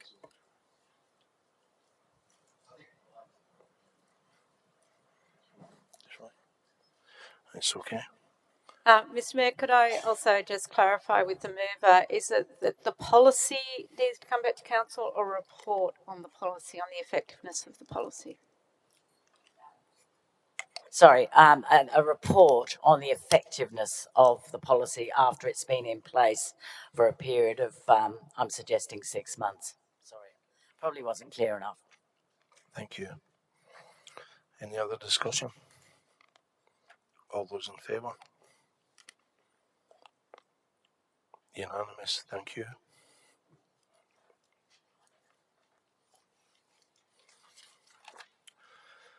Next item, agenda 3.11, draft community engagement strategy for adoption. Councillor Walsh or Councillor Smith? Councillor. Are you happy for me to move? Mr Mayor, I will move the motion as it appears with the part 3, which I have provided to the staff.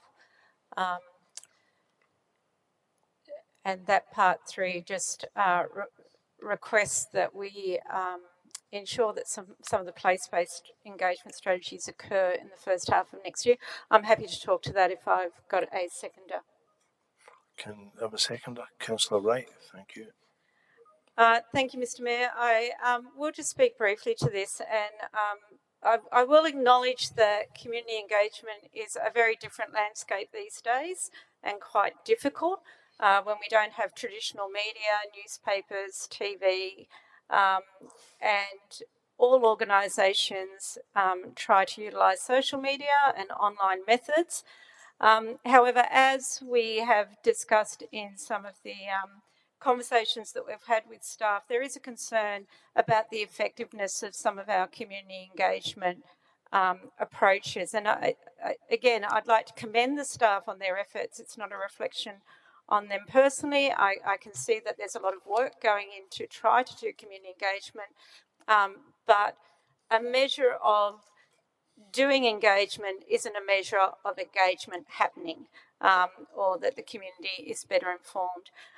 So some of my concerns, which I'm not trying to change the policy around, but I would just like to note some concerns, is that, firstly, a heavy reliance on social media as an engagement tool when we need to be much broader that and put it in the context of not everybody in our community utilises social media in that way, and increasingly people are switching off from social media. So I think it's dangerous for any organisation to believe that that is the most effective form of community engagement. The report did note that place-based engagement is very popular, is welcomed by the community, and they want more of it. And my experience of seeing some of the work that council and previous councils have done is the Let's Talk events are hugely beneficial and seem to be well patronised, and so that hence my part 3. I did want to also make the comment that I know council uses drop-in sessions, and again, they have a role to play, but again, I would say my experience and the feedback I get from people that go to drop-in sessions is that it still needs somebody to tell them what it's about. People can't just drop in and know what questions they want to ask until they get the overview of what it is that council is consulting on.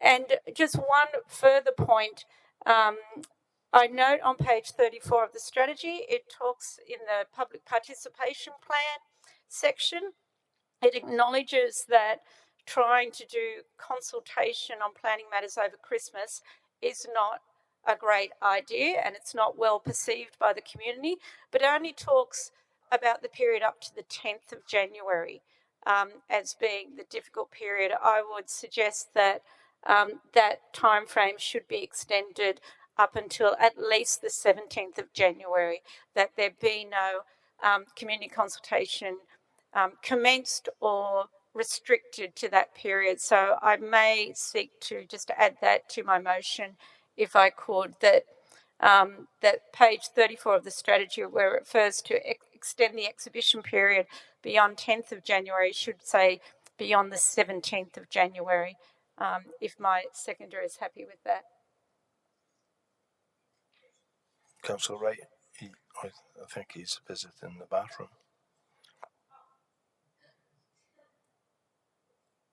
We'll ask when he walks back in. As long as he's washed his hands.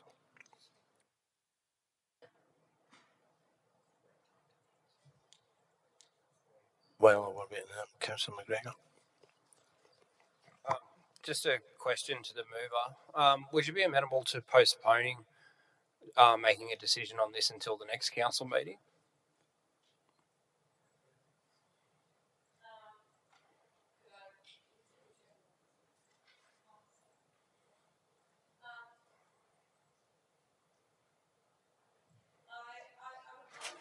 Part 3 there, and then I'm happy to postpone finalisation of the strategy until February if that was seen as being important.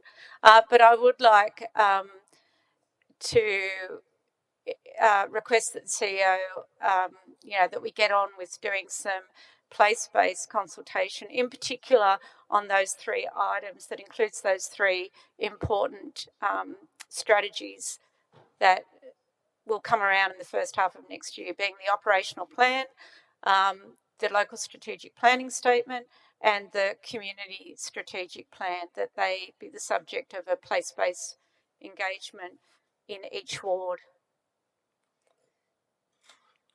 Councillor Walsh.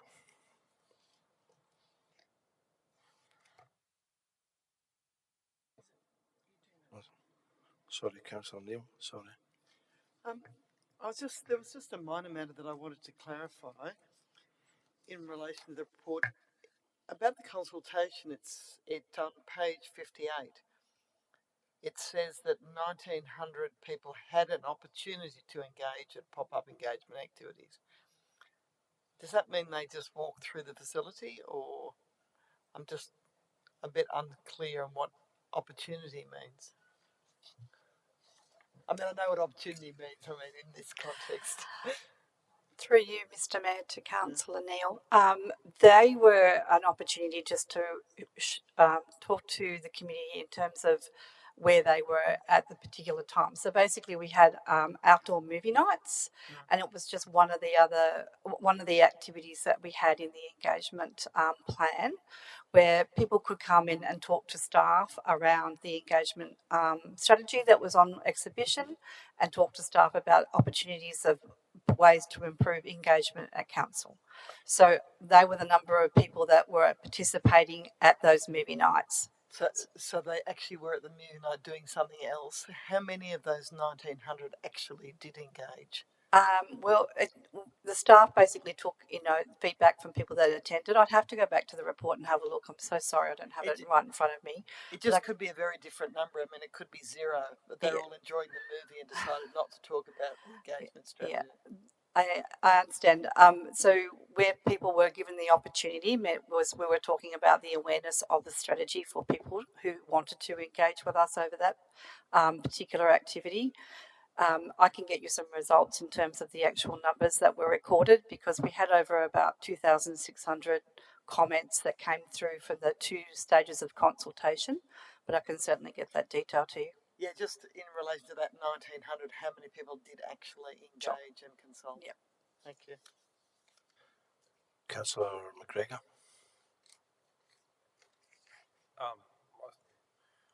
I'll rise to speak to it, and just a bit of background on why I asked for the postponement. So in the report, it talks about this coming back to councillors on the Saturday 19th session.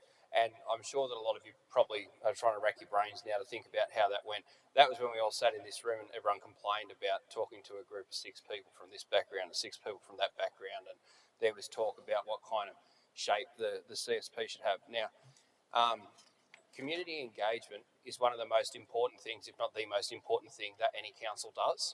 And that will help shape the quality of the decisions that are made and the quality of the recommendations that come before council, whether they're on a policy or a particular item. So I think that it's really important as a group of 15, given that at multiple council meetings and at that particular session, people were not particularly chuffed with how engagement has gone in the past. And a familiar refrain is that people feel ignored, they feel like their views are not taken genuinely, and that maybe there was a phone survey or some people walked past a shop and they counted, and that's not good enough. I think it's important that we actually try and do a bit of a deeper dive into this. I think these documents are very important. I understand the commentary around a lot of the CSPs looking exactly the same. I understand that, there's different ways of engaging with the operational plan, but at the end of the day, it's basically nil chance of getting any amendment to it. I get all that. But the quality of engagement that we have with our community and the methods that we do it will really determine how this group of 15 people are seen. But more importantly, it's not about us, it's about how effective this council works on an operational level. And that's what we should be really genuinely most interested in, that the operational wing is operating to best possible performance and that what they are doing reflects not particular sectional interests, like the groups that we organise forums for at the start of the meeting, but everyone. We've got a region of roughly around 350,000 people now. We're always talking about being a growing region. Well, maybe the people who put us here should actually have some say over what this region will look like in future and how it operates and how this organisation operates. So if councillors are genuinely interested in how we engage, consult and work with our community, I think it's important that we get this right at the start. And I think one of the things that you'll probably see over the term of this council is when documents get rushed through and they're not done correctly, people will complain about it. It might take 3 or 6 months, but they end up coming back anyway. The mountain biking issue that was raised tonight, that's something that's been going around in circles for a very long time because of how the engagement decision-making process is done with that particular group. And I'm not singling them out, I'm just using them as an example. Because if you don't have the right mechanisms to deal with the tough issues and you just kick the can down the road, or you just try and tick and flick it, or you just go, yeah, well, we've met our regulatory requirements, we're done, you just create a bigger problem for yourself. And that's both the elected wing and the operational wing. So councillors, I would ask that you actually really strongly consider how these documents are formed, what processes we use for engagement and consultation, and how that is going to improve or not improve this organisation as a whole before you vote on this. Thanks, Councillor McGregor. Councillor. Just clarify that I am accepting the suggestion to the motion that the the matter be deferred to the strategy be deferred to the February meeting for finalisation. But retaining that the CEO conduct place-based engagement activities. So that would be the change to the motion. And my understanding is my seconder is okay with that?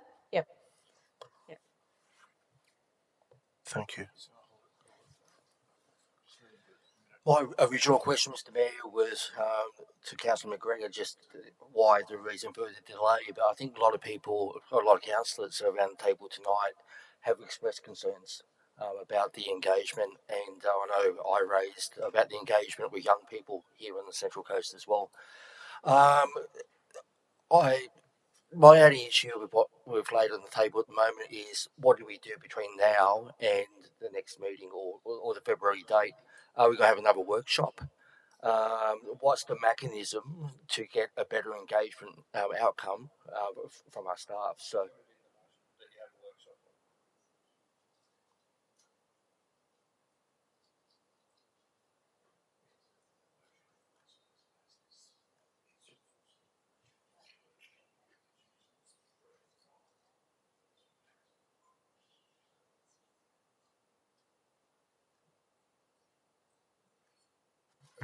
I think we're just working this through because the motion as printed doesn't make much sense at the moment.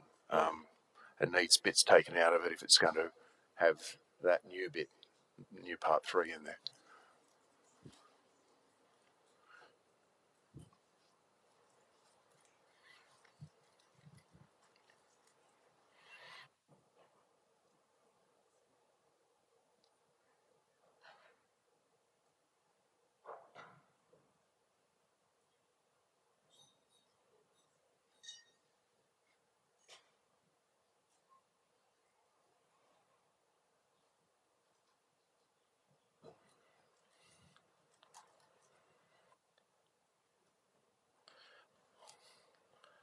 Are you happy with this? Are you happy with that, Councillor Smith? A question to Councillor Smith. If we're going to have a workshop, do we need number 2 in there at this stage? Or can we include that in the workshop as an intended outcome with additional items that this council is really concerned about? That it stayed in, just because February's a long time to wait before you start organising something like that, and it's already in the strategy as something that council intends on doing. Maybe not in that time frame, but it's part of the strategy already and has been part of the practice of council. Thank you. Look, the only issue is we'll just have to scope that up and determine whether it needs additional budget, whether we can do it within our existing budget resources. And I guess there's going to be perhaps differing expectations on the level of investment in each of those activities. Well, that'll blow that pretty quickly. Councillor Smith, are you happy with the changes now? Yeah. Mr. Mayor, can we have a number 3 in there about the workshop before the February council meeting, please? Could you just give us, Councillor Smith, That a workshop is organised for councillors to workshop engagement outcomes expected by councillors.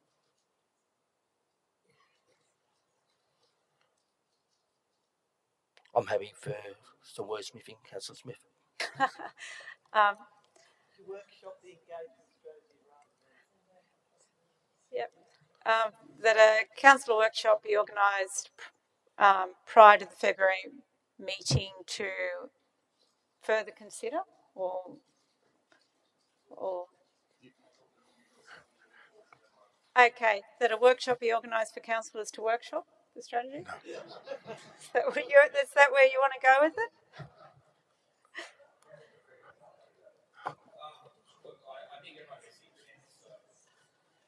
Look, can I just say, it should say that just be a workshop is organised for councillors prior to the February meeting, full stop, because it's in that item.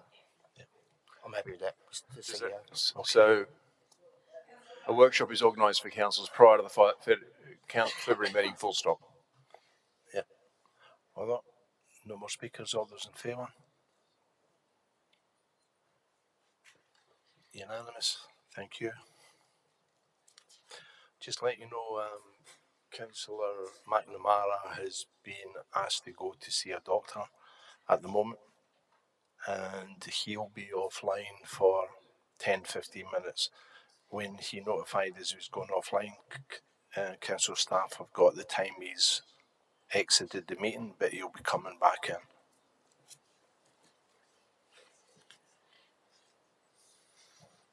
Next item is 3.12, council services during Christmas New Year period. Councillor Neil. Yes, I know Councillor Eaton will jump on me, but I do want to ask a question before I move this recommendation. Just to have a look at the report, there's a subheading saying Christmas and New Year closure Monday 23rd of December with services returning Monday the 6th of January 2025. Then it goes on to say that Council's customer service team will undertake a staff development and mandatory training on Monday the 6th of January 2025. So they won't actually be back till the 7th. Now, I have to say I find that one of the most annoying things is when there's a long break. You go back in expecting it to be open and people have got mandatory training. Is it really necessary to do this mandatory training on the first day of after the longest break that the council has?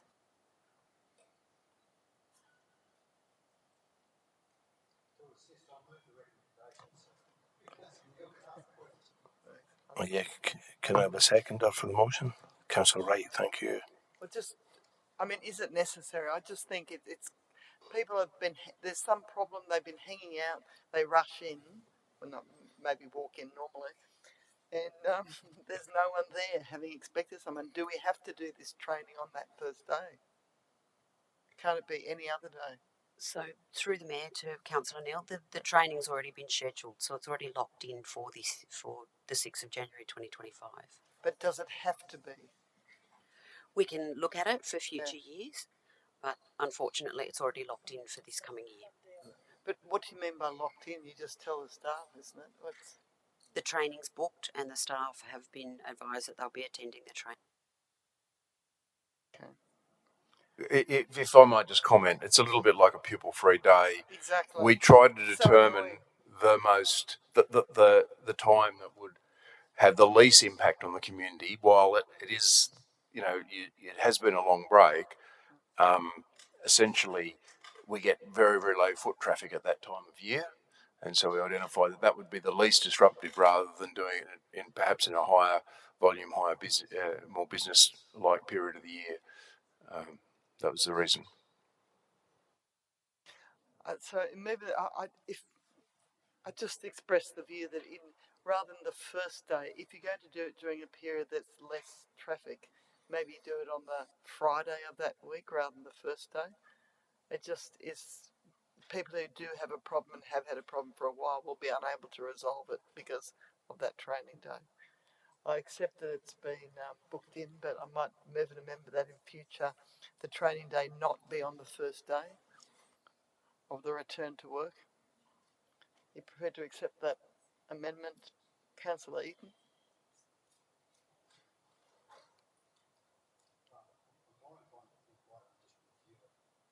Councillor Neil, can you put off your microphone, please?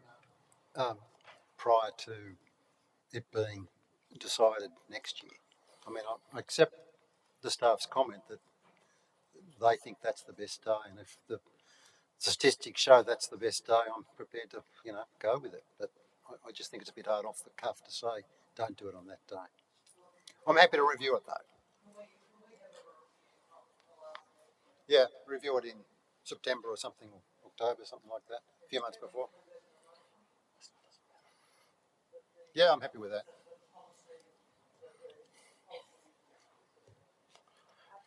Councillor Eaton, can you put off your microphone? Oh, sorry. So Councillor Wright, you're okay with those changes? Just that a further line that the policy on the training in the Christmas or after the Christmas break period be reviewed by September 2025. Sorry, can I just clarify? Is this all staff doing mandatory training, or is there a skeleton staff available for the public, or? It's only the customer service staff, so all the rest of the council's staff will be back on deck on that Monday. Okay, and so customer service centres will be closed on that day? Customer service points will be closed. There'll be the on-call service will be available to them, but the rest of the staff will be back on. Are you happy with those changes? Yep. Any more discussion? All those in favour? Councillor Neil? Yeah, unanimous. Thank you. Just let you know that Councillor Martin O'Mara has now joined us.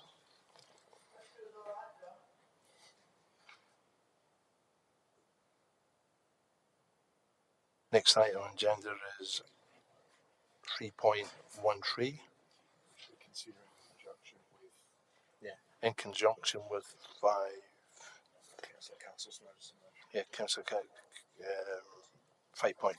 In conjunction with 5.2.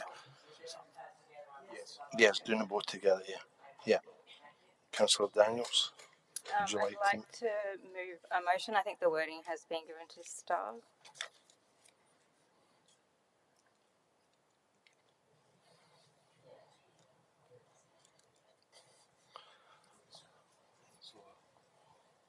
Have you guys received the wording? Is it? Yeah.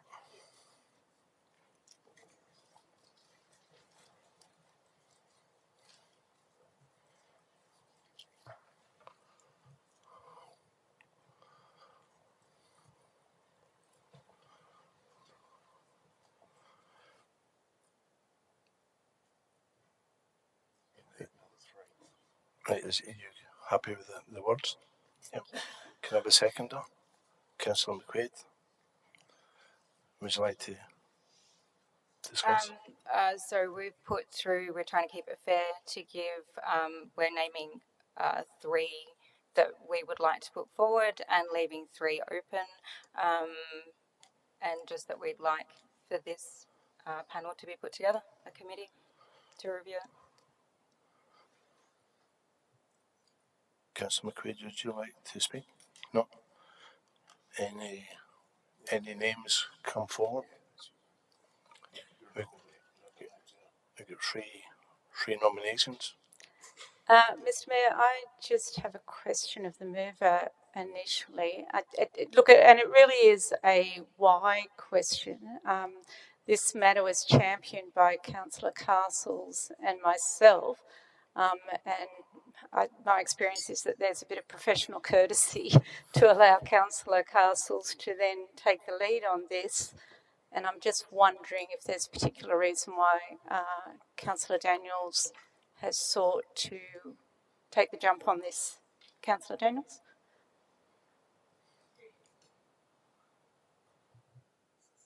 Well, I think there's a lot of people who have a passion for this, and I think that we've been speaking equally about it. We've all been speaking equally to the community.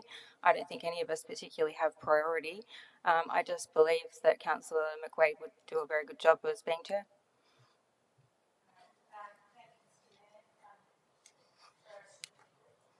Councillor Castles? Yes, look, I have to say, I want to, can we speak against this at this stage or not? I would like to just say that my original motion actually was asking for interested councillors to actually put their hand up. Now, there is a rationale behind that, and the rationale behind that is, I believe, that we wish to be inclusive. We know that people in this room actually do have a passion for this particular matter, particularly considering at the last meeting we ended up with a unanimous decision to actually establish this review panel and to actually work through this matter. To be honest, I think it would be far more democratic, much more reflective of the community, should we have remained with a situation which happens in many other councils, where you will ask for a group of interested councillors to put their hand up to take part in something like a review committee. So I just want to make that statement now. I'm obviously thrilled that we're going to have a committee and we're going to do this review, but I do believe this is actually quite against the spirit of what was intended in my motion that that I have actually that we were keen to make sure it was very inclusive and reflective. Thank you. Thanks, Councillor Castles. Councillor McGregor.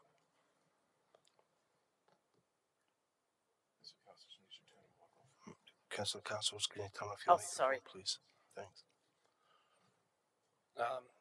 I'll start off with some questions. Firstly, to Councillor Daniels, is there any opportunity to change the number from 6 if there are extra interested people?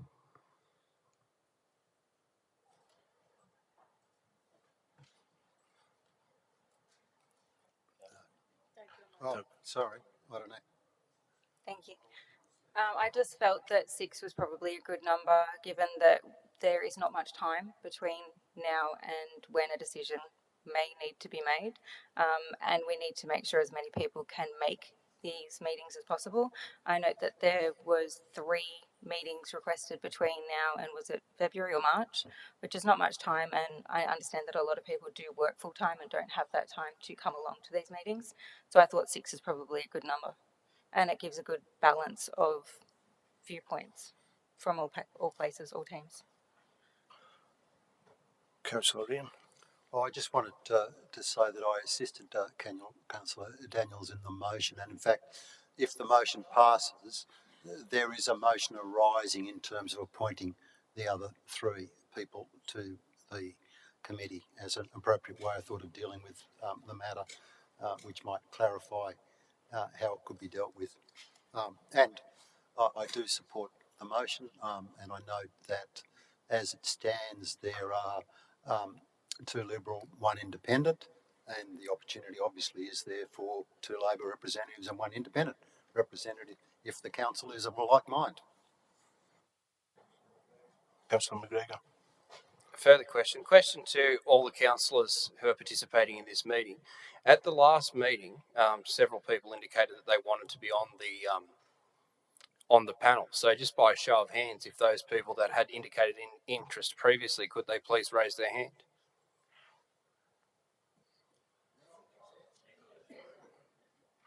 To go on the review panel. So you got 1, 2, 3, 4, 5, 6, 7, 8, 9, 10, 11 out of 15. So we're excluding 5 people arbitrarily, potentially, to configure some sort of political outcome. So I'll ask the question again of Councillor Daniels, is there any opportunity for the other 5 to join this committee?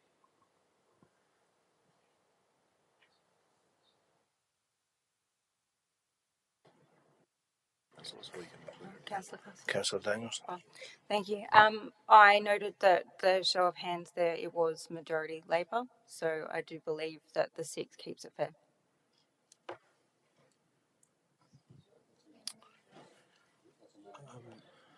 Councillor Wright. Yeah, I'm happy to speak for the motion that Councillor Daniels has put forward, and I've long been an advocate for these committees, whether it's ones I've been interested in or not. Being a smaller working group in the interest of efficiency, and I believe that if we had 11, or indeed you'd end up probably getting all 15, we may as well just bring it all to council. And the idea of the committee process, as you would see at all levels of government, is to have smaller groups. It's what you do at state and federal parliament, as Mr McGregor, I'm sure, would be aware, and I can't see why we can't manage that here. Thanks, Councillor Wright. Councillor McGregor. All right, look, I'll rise to speak against it. This is supposed to be an issue of some importance that crosses party political lines, but as you can see, the intent here with what's in the board in front of you doesn't do that. Now, the reality is, with your wafer-thin margin of 1 vote out of the 15 here, even though you've got a minority of people in the community voting for right-wing candidates in the election, a distinct minority, they do have a majority in this chamber, and they seek to use that majority to ram through their agenda regardless of what the community wants and irrespective of what the 7 from the other side of things, and not necessarily saying that all 7 are uniform as a block, but when there are 7 other people who did pick up a majority of the votes. If you look at the returns, the majority of people did not vote for the people who have a current majority in this room. And to cut them out just cuts all the community out, and it cuts all that point of view out. Now, this is supposed to be a non-partisan issue, and it's quickly turning into one. Now, there was a refrain in earlier meetings that amendments and resolutions and things like that should be shared across the board beforehand. If you go through the emails, you can see there are some people amongst this elected wing who are doing that, and there are some who are not. And that's quite telling. We do have block voting here, and it's not going to get you the best outcome for your political party, and it's not going to get you the best outcome for our community. The other thing which sort of boggles the mind is, regardless of what this group recommends, it comes back and you've still got the block of 8 to vote it up or down anyway. So it doesn't really matter what this group does. So you can have a pretense of democracy, you can have a genuine democracy, or you can have this autocracy where things are just rammed down people's throats. And that's what we have here.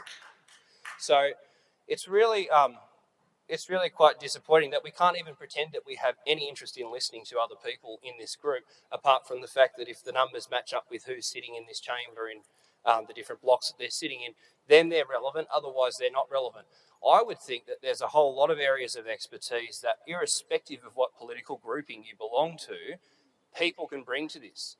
And this is an issue that has some history into it, and it would be important to be across the history. I'm very pleased to see that we have great enthusiasm here from a number of very green, clean, new candidates and people who don't have a lot of experience in local government. And that energy and that sort of new perspective is important to include. But it's also important to include people who've been around for a while and actually have a bit of the background knowledge. When you are making a decision, to make a truly informed decision, context is very important. Knowledge is important, not the political party that you joined 5 minutes ago, or the people who stand behind you when you're running for campaign for public office. We should be making decisions that are evidence-based, that are based on the best knowledge and context that we have in front of us. And it shouldn't be made on politics. And this is shaping up to show that this decision will be made on politics and not in the community's interests. Thanks, Councillor McGregor. Councillor McQuaid. Quickly I want to speak for the motion. Obviously, a very stirring speech by the councillor over there. But if you want to talk about evidence-based decisions, there's no better evidence than the election in September, as indicated, and the will of the people are that the fact is, such is life, that there's 8 v 7. So let's vote. Thank you, Councillor Smith. Mr. Mayor, just a couple of questions, if I may. I just want to clarify a few things through you to the CEO. I know at the last meeting there was talk about needing to spend money to go and do further work about upgrading the facilities potentially. And thank you for the clarification in my follow-up email that it was only in relation to a potential change of use. So can I just clarify whether staff are proceeding with that work, because it would seem unnecessary at this point in time to be spending those resources? There is some work being done, preliminary, and Mr. Bolgoff might be able to provide some more advice, but we are sourcing some specialist reports on the basis that Council resolved at this last meeting to develop a panel and therefore should be supported by evidence.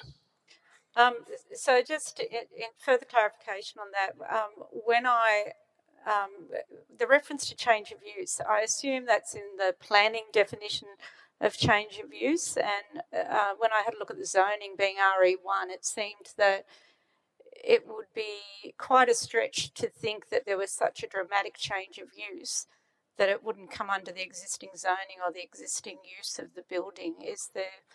So I'm just, again, a little bit lost to understand why we feel this urgency to spend money on getting that work done at this point. So that the council, in making a decision, what's going to be a multi-million-dollar decision, either way, is well informed.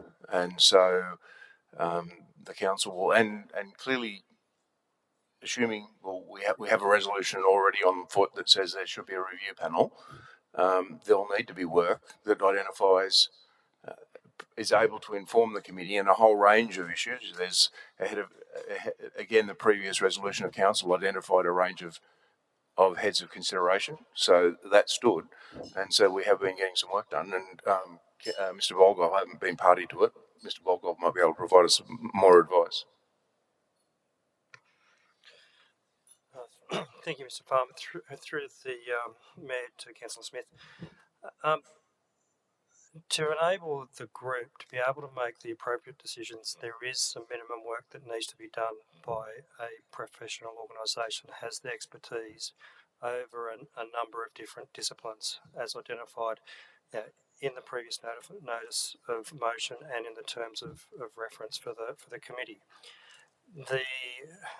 The funds that we're looking to expend is around the $10,000 mark to also provide information and advice on the cost of further studies so that group is fully informed. All right. Again, I apologise, but I'm still finding that equally as vague. And perhaps that could be one of the first items for this committee to consider about what that all means, when it would appear that a lot of community use of that building would fit within the current use definition.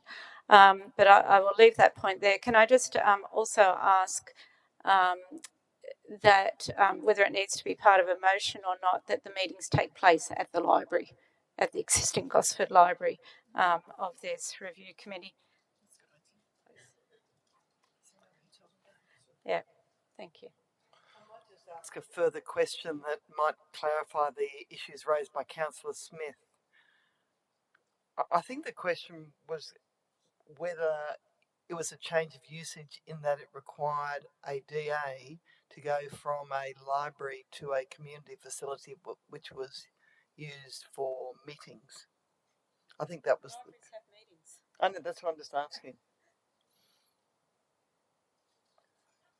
It's more than a planning issue. There's a building classification, there's a Disability Discrimination Act, there's a range of things that need to be considered, and the committee are going to have to get their head around, depending on what they are, because we haven't had a use proposed yet, and the committee are going to have to get their head around what needs to be spent depending on the intended adaptive reuse of that building.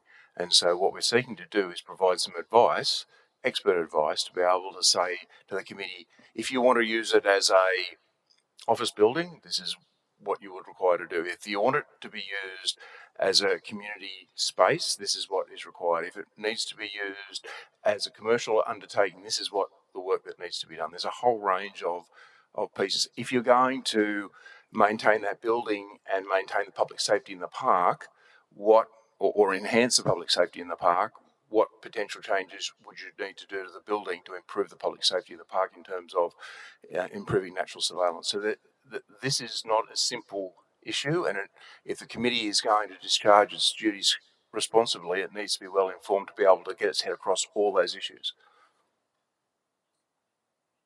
Councillor Daniels. Sorry, I just wanted to ask Councillor Smith if you wanted that wording added to maybe something to do with the meetings to be held at the library if there is space available.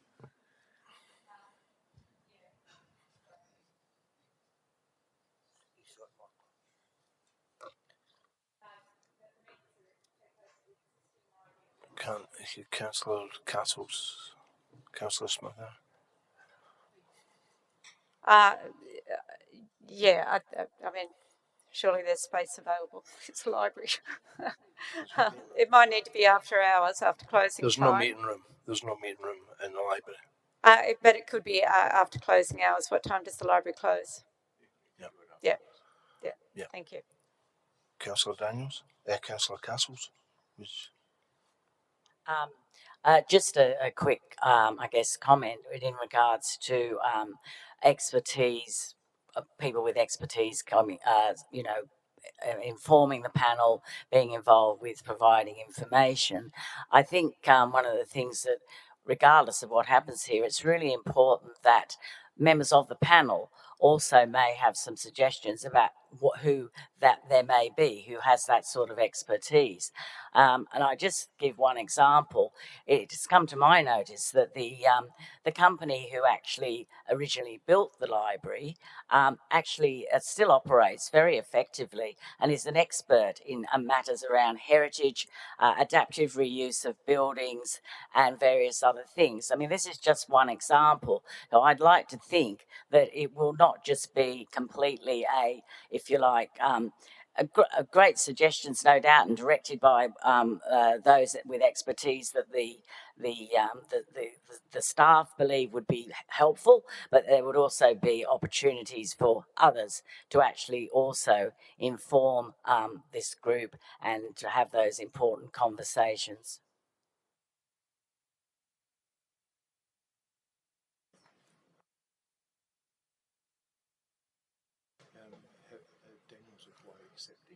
Is Councillor Daniels and Councillor McQuaid accepting Councillor Smith's amendment? Point. Yep. That be having a meeting in the library. Yes, please. Yep. Can the motion be put? Can we put the motion? Yep. Yep. And that's with, you've got that, they've got the words there. Councillor Craven's moved that the motion be put, so you have to move the procedural motion that the motion be put the motion, and then you'll have to go to another motion to pick three. All right. Let the motion be put. All those in favour? The motion that be put. The motion be put. This is that the motion be put. Okay. Councillor McKenna, Councillor Daniels, Councillor Newland.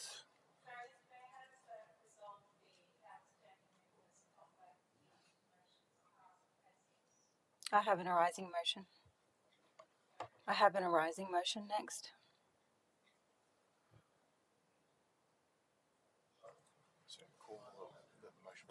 Motion be put. So Councillor McKenna, Councillor Newland, Councillor Daniels, Councillor Eaton.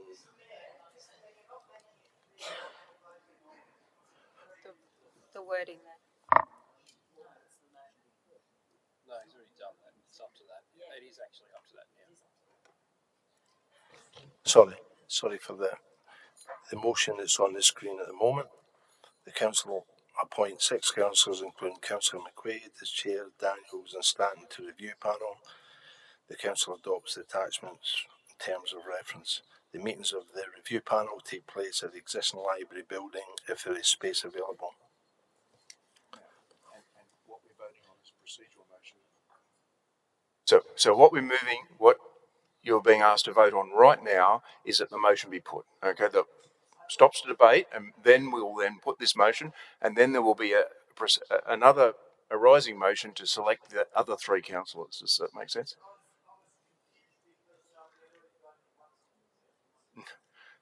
Wasn't called.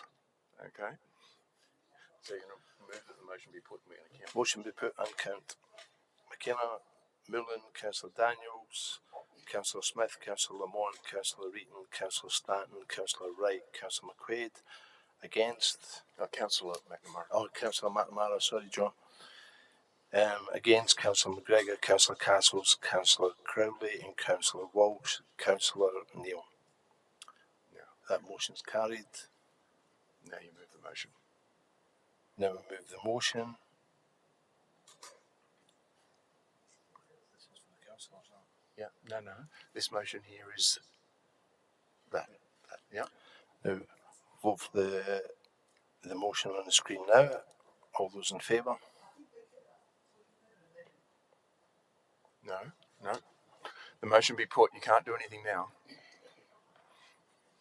So, Councillor McKenna, Councillor Millen, Councillor Daniels, Councillor Eaton, Councillor Stanton, Councillor Wright, Councillor McQuaid, Councillor McNamara. All those against? Councillor McGregor, Councillor Castles, Councillor Crowley, Councillor Walsh, Councillor Neal, Councillor Smith, Councillor Lamont. The motion is carried.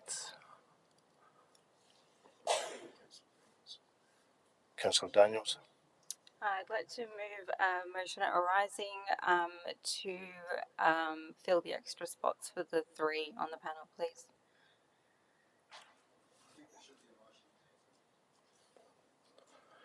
Could you say that again, Councillor Daniels? I couldn't hear you. As the wording on the screen, that council now elect other councillors to the committee by way of open voting. Seconder, Councillor Ian.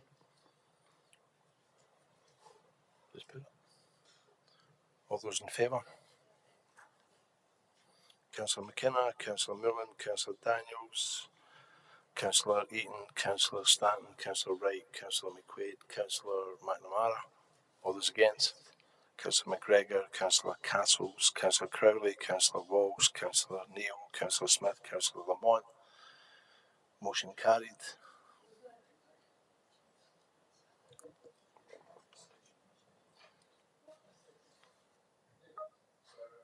Got a motion. Do you want to conduct the election, or I should conduct the election?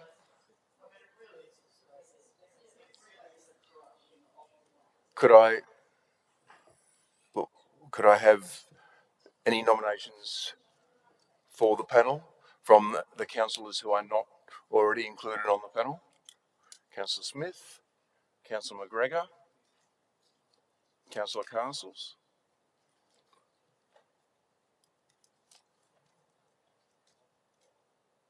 Are there any other nominees? Councillor Crowley, Councillor Smith, that's Councillor Lamont, Smith. Can I just go through that again? I've got Councillor Smith, Councillor Castles, Councillor McGregor, Councillor Crowley, Councillor Lamont, and Councillor Walsh. Is that? It's the committee. It will be a formal committee of council. It will be advertised. It will be open to the public, and anybody can attend. The public can attend, as can any councillor. That will be the discretion of the chair, but the chair it has to follow formal council meeting procedures in accordance with council meeting practice. But you can suspend standing orders and manage it in a different way. Committees are normally handled in a less formal manner than a meeting in this forum. Because I have a very strong interest in it, because a lot of people want to participate. I am nominated, but I do not have the opportunity to participate in this. I am extremely disappointed in the fact that I am not able to participate in this committee. I have not nominated because I feel that there are other councillors who obviously feel very strongly about this as well, and I do not wish to stop them participating, and I respect their desire to participate very much. But I'm deeply disappointed. I would very much like to be involved in this committee. I feel this issue is extremely important. Many people have raised this with me, and I feel that it's quite upsetting and frankly insulting to all councillors that this sort of procedural wrangling went on for the purposes of preventing Labor people supposedly having more people on the committee. As we all know, whatever recommendations the committee comes up with, we'll come back here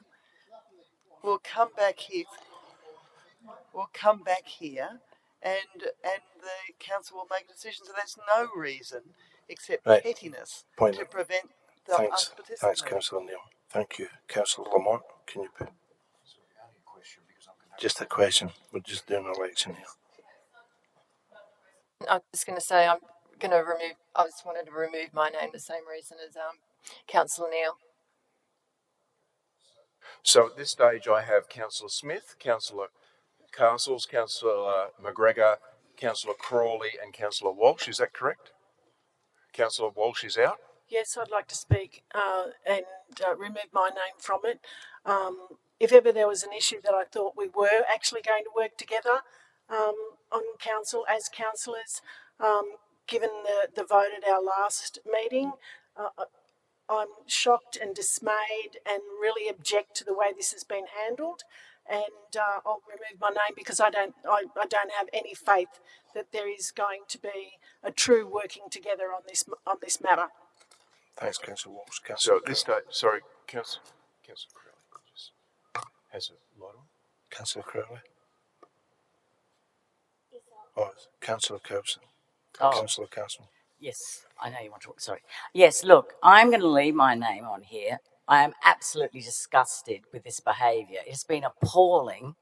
We really have shown the community tonight, or at least some people have, that they simply have no idea how to work in a collegiate way with their fellow councillors. Now, I'm not going to let this stop me because I think this is something that is really important.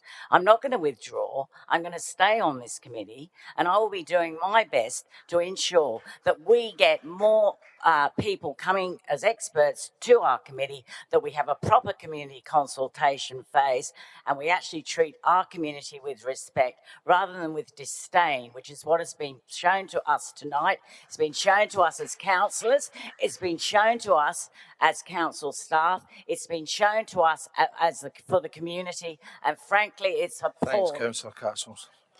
Councillor Crowley. Councillor Crowley. I'm of a mind to withdraw, however, because I'm really quite shocked about all this tonight. And I am of a mind to withdraw, however, I think I will stay the course with the others and, do the best I can. So at this stage I have Councillor Smith. We have 3 vacancies. I have Councillor Smith's, Councillor Castles, Councillor McGregor, Councillor Crowley. And we have an election for 3 spaces. And we're going to conduct this, I'm interested in how we do this, by open voting. And what we will do is, I'm just trying to work this out when you do it for multiple spots. Those who get the majority of votes will be elected.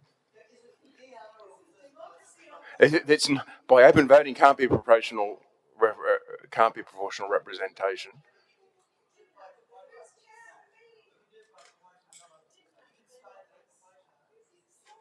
No. What we will do is we will vote the highest, or maybe it's appropriate that what we'll do is we'll elect them by round. So the highest number of votes, and then we'll go back. Is that appropriate? Can I move a procedural motion that we take a break for 5 minutes to work out how we're doing this? Because it doesn't seem like anyone at that end has any idea, and certainly no one at this end does either. So I move a procedural that we take a 5-minute break. Right.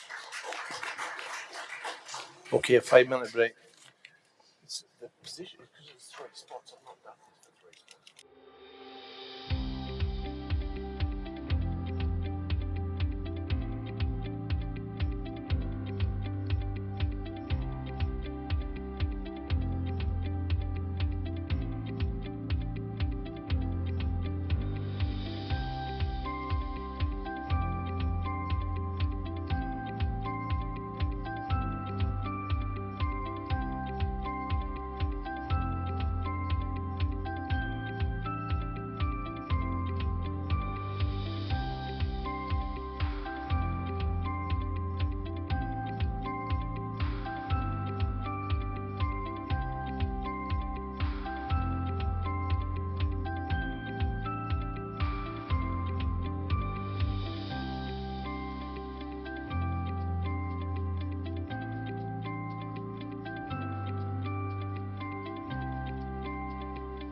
Read those names out. I'm going to ask you to vote. The highest number of votes in the round is elected. If it's a tied number, I will re-put it. Okay? So if it's tied, so it's 3 all or 6 all, I will re-put. So you get an opportunity to rechange your vote so I don't have to draw out of a hat. Okay, so I'm going to go in that same order. Councillor Smith, Castle, McGregor and Crawley. You get 1 vote and 1 vote only. All right? In each round. At each round. Okay, so this is round 1 to elect the first councillor member. Could I have those votes for Councillor Smith? That's 1, 2, 3. Councillor Castles. That's 1, 2, 3, 4, 5. Have you voted before, Councillor Smith? I would have thought you'd be. I could say something very smart now, but I won't. Can we just do that again? The number of people voting for Councillor Castles is 1, 2, 3, 4, 5, 6. Are you voting, Councillor Lamont? No? 6. Councillor McGregor? Councillor McGregor? None. Councillor Crawley? One vote. Okay, so I've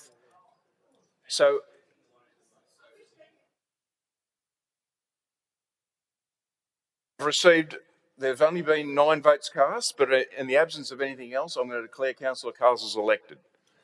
Okay? Now, that then leaves Councillor Smith. We've lost Councillor Neal again. No, she's over with the chocolates. I'm going to leave Councillor Smith, Councillor McGregor and Councillor Crawley. Can we just hold it together? I'm going to call those names. You all get a fresh vote. You all get a fresh vote. No, Councillor Castles is removed. There's 3 councillors left. No. So those in favour of Councillor Smith? That's 1, including Councillor McNamara, Councillor McQuaid, Councillor Lamont, Councillor Smith and Councillor McKenna. So that's 5. Councillor Wright, sorry. So that's 6. Am I right in saying that's 6? So that's Smith is Councillor 6. Councillor McGregor. That's 1, 2, 3, 4, 5. 5. And Councillor Crawley.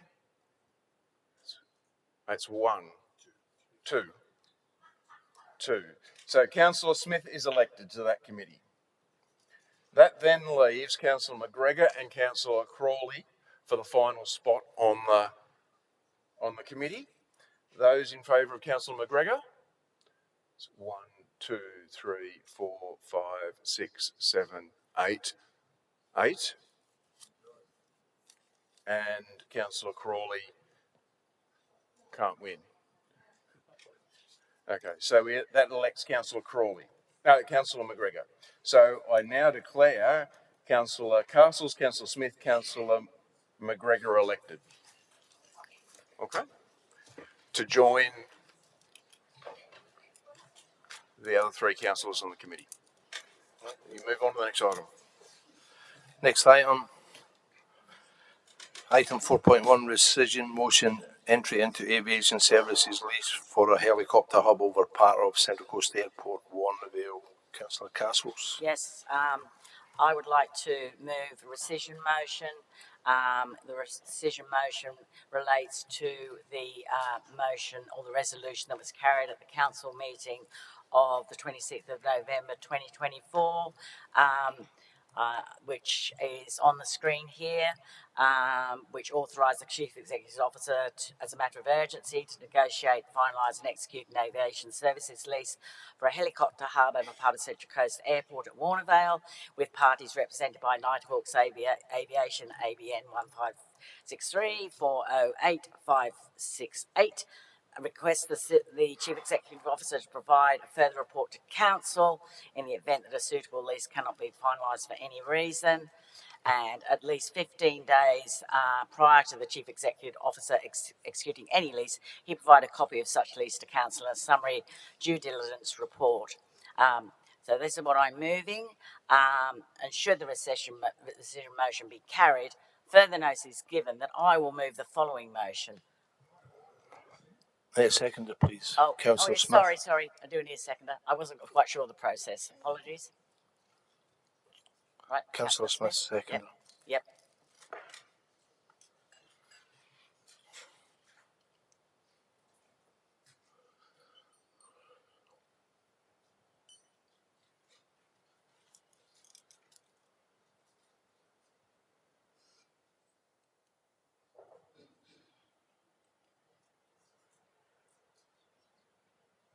So now where are we going? Ask Councillor Castles to speak. Yeah. You're going to speak, Councillor Castles? Yes, I do. Thank you. Just try to fucking read it. The reason that I'm moving this decision motion is because I was greatly disturbed by the what happened at our last council meeting on the 26th of November. My main concern is the fact, as we know, that I actually was very, very concerned that we had not actually even yet seen, been briefed on, or in fact had brought before the council the draft airport master plan. I think this was really putting.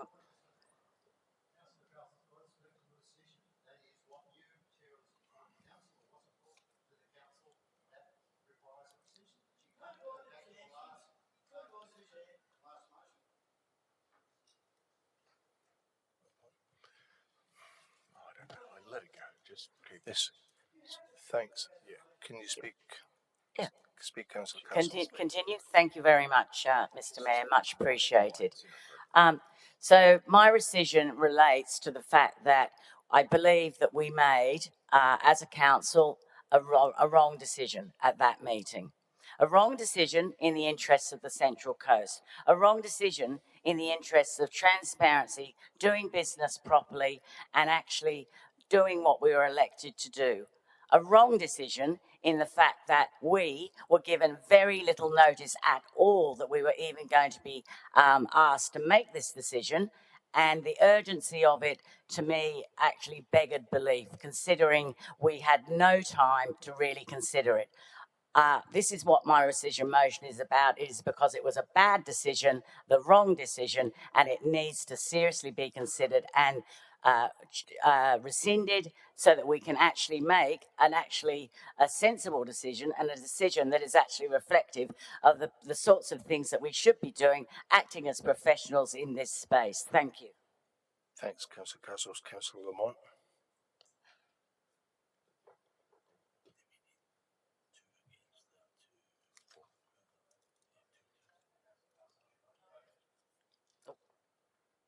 Thank you. I support the rescission, but I just wanted to add something. Like, we're talking about a 40-year lease. Why aren't we looking at a bigger picture? One thing I want to know is, why is council in the airport business? Do we really need to own an airport? So before we sort of commit to any sort of 40-year lease or 10-year lease or whatever, can we please investigate why we actually own an airport? Why can't we bring in a whole lot of investors, look at different investment models on the airport? Can you imagine them? I mean, if you think about Rose Hill, that was $5 billion. Racetrack to housing. Not saying that we're going to get the same for the airport, but it should be open to anything. If we really want an airport, and if an airport is the best option, so be it. But shouldn't we look at private investment and other, investment models for the airport? Council, I don't think it's placed to be running an airport. We're making a loss. I'm quite sure private investors could do a lot better job than council is doing. And, people might say, well, we don't want to privatise the asset and because of regulations and who's going to control what happens there. At the moment, you've got a council that owns and also regulates the same asset. That's a major conflict. At least if you only had council regulating, you probably end up with the better result. And I just think if we're going to look at financials in February in the master plan, we should also open it up to a bigger vision of what can be done, whether it's an airport or something else at Warnervale. Thank you. Thanks, Councillor Martin. Councillor Eaton. Oh, I'm opposed, Mr Mayor. I don't think I need to say more than that. Thanks, Councillor Eaton. Any other? Councillor McWade. I'm opposed, Mr Mayor. It's already been dealt with. Let's move on. Move the motion be put. Thank you. All those in favour of the motion? Motion being put. Put. Motion being put. Yeah, Oh, procedural motion.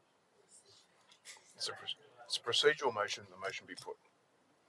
Councillor McKenna, Councillor Daniels, Councillor Moreland, Councillor Eaton, Councillor Stanton, Councillor Wright, Councillor McQuaid, Councillor McNamara. All those against? Councillor McGregor, Councillor Castles, Councillor Crowley, Councillor Walsh, Councillor Neal, Councillor Smith, Councillor Lamont. That's carried. Put the rescission motion. All those in favour of rescission motion? Councillor McGregor, Councillor Castles, Councillor Crowley, Councillor Walsh, Councillor Neal, Councillor Smith, Councillor Lamont. All those against? Councillor McKenna, Councillor Moreland, Councillor Daniels, Councillor Eaton, Councillor Stanton, Councillor Wright, Councillor McQuaid, Councillor McNamara. Rescission down, so thank you. Next item on the agenda is 5.1. Notice of motion unlawful camping in parks and reserves. Yeah, thank you, Mr Mayor. I move it, but I have made some minor amendments, which the ladies have, in terms of responding to the CEO's comments. Can I have a second? Councillor Stanton. So I'll just give the councillors the chance to look at that. Basically, the only changes, which I said are minor, are in 3, where if there are any costs of additional signage, that can be adjusted in the Q2 review, and 5, which is what we discussed at the homeless forum yesterday, appropriate support service. I think they're already doing that. And 6, in that we negotiate with NRMA about some options, and that a report will come back in February as to how it's going. So that's what I've moved. I do have a number of photos. I'm not sure. I'm told if I press this button, maybe I'm pressing the wrong one. They'll come up. Sure. Fine by me. Yep.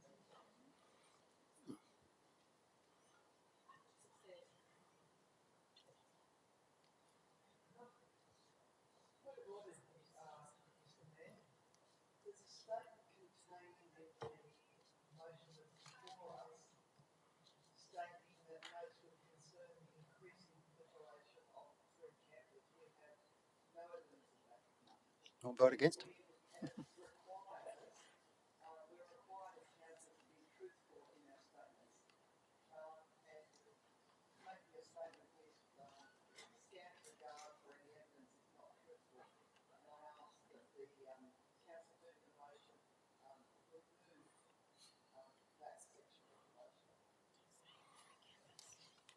Thank you, and I'll decline that request.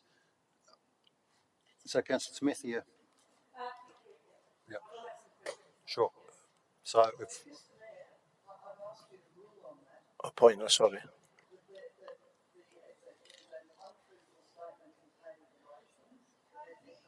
Where we can't hear you.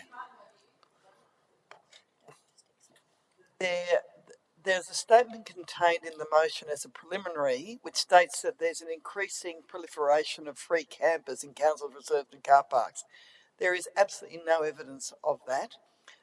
We have had one person appear at a forum making a statement of his view. He indicated on that occasion that he didn't know whether they were free campers or homeless because he hadn't spoken to them. And despite that honesty on his part, Councillor Eaton persists in this mythology, which is untruthful. I ask that you rule that he withdraw it. Just from the round table yesterday that he wasn't attending, this was discussed. So, Councillor Eaton, continue.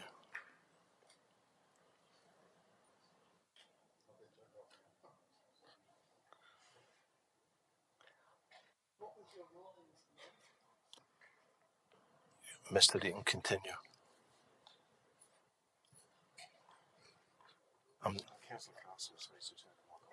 Councillor Castles, can you please turn off your mic? Oh. Yeah. Thank you. So clearly there has been a increased proliferation, and that's my view, and I've backed that up with my own personal research. And I've taken, oh, hang on, now we're not getting the photos. I've taken and been sent numerous photos of what are clearly significant recreational vehicles in council's reserves that, in my view, and you can have a different view, hang on, I don't know where I go forward, oh, there we go, cannot, should not be regarded as homeless people, and that they clearly have significant assets such that they can afford to go in a caravan park or the like. Shut. Councillor Neal, I have the floor, stop interrupting. I don't interrupt to you. And I do note in the last, it's a bit hard to see, but the top 3 photos are of the signage in Picnic Point Reserve, where there is in fact adequate signage, including no camping overnight, no structures overnight, plus on the left the usual. Councillor Neal, can you let him finish, please? And again, I went there, yes, today, in fact, back to Picnic Point, and the same vehicles are still there. Now, Councillor Neal, you and your wisdom might say, oh, they've gone off over, everywhere else during the night. I mean, that's just not reality. You can see a number of them got solar panels sticking, using solar panels to power their vehicles, and they're not being moved. Anyone could realise that that's the situation. You heard from the Homeless Forum that this is a significant problem. We are coming up to our peak tourist period. In fact, we're basically in it. And that's why it's important that this matter be dealt with, and it be dealt with appropriately by fining people who have clearly got significant assets and encouraging them to move elsewhere, particularly into a caravan park. I mean, that's where they should be. Because the issue here is that our residents who have paid for these facilities can't use the facilities, and the tourists who want to encourage here, who spend money and provide jobs, they can't use the facilities, which is what they're designed for. I'm quite passionate about this issue. I've made it my role over the last week or so to actually do a lot of going around and seeing the proliferation of people who are doing this, and it's something that we've got to take firm action on, and firm action now. Thanks, Councillor Eaton. Councillor Stanton, you getting to say as a seconder? Oh, sorry. Yeah.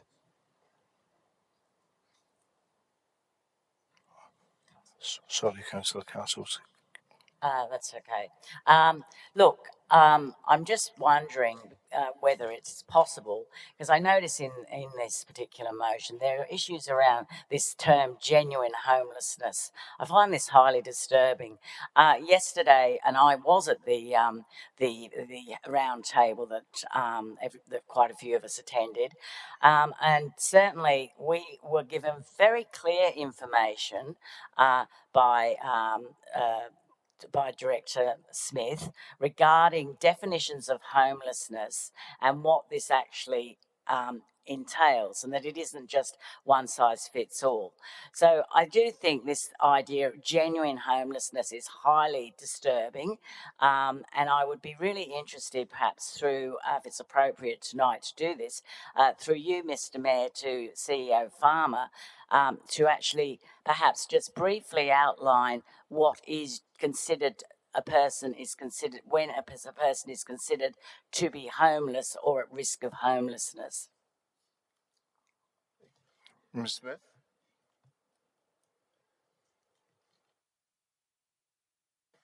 Just bear with me, I'm just finding the definition again. Won't be a moment.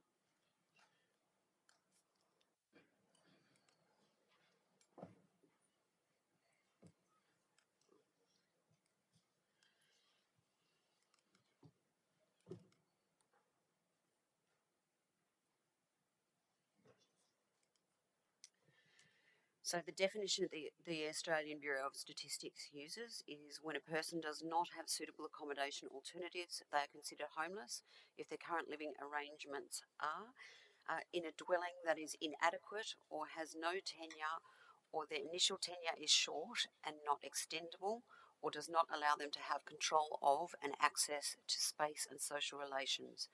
There are many different forms of homelessness, including sleeping rough on the streets, most visible and absolute homelessness, couch surfing, sleeping in vans and cars, often located in car parks, camping in the bush, temporary accommodation, motels, hotels, caravan parks, poor quality boarding houses, sleeping in parks, open space and on the beach, living in boats, people living in severely overcrowded and impoverished dwellings, and inadequate forms of shelter that fall well below adequate standards, such as boarding houses and caravan parks, are also considered to be experiencing homelessness.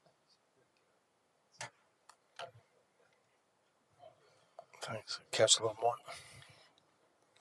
Yeah, can we just get this off the record that people that have got caravans or camper vans as assets, as being asset rich or can afford to buy a house? I'll give you an example. I've got a friend that was in a shelter. She ended up getting an inheritance and actually bought a camper van because she was abused in that shelter. So there's no way she's going to go to any social housing, affordable housing, or that the inheritance wouldn't have got her a place to live. So on that basis, I think we have to sort of stop assuming that because people live in camper vans or caravans, that they're in a position to find other accommodation.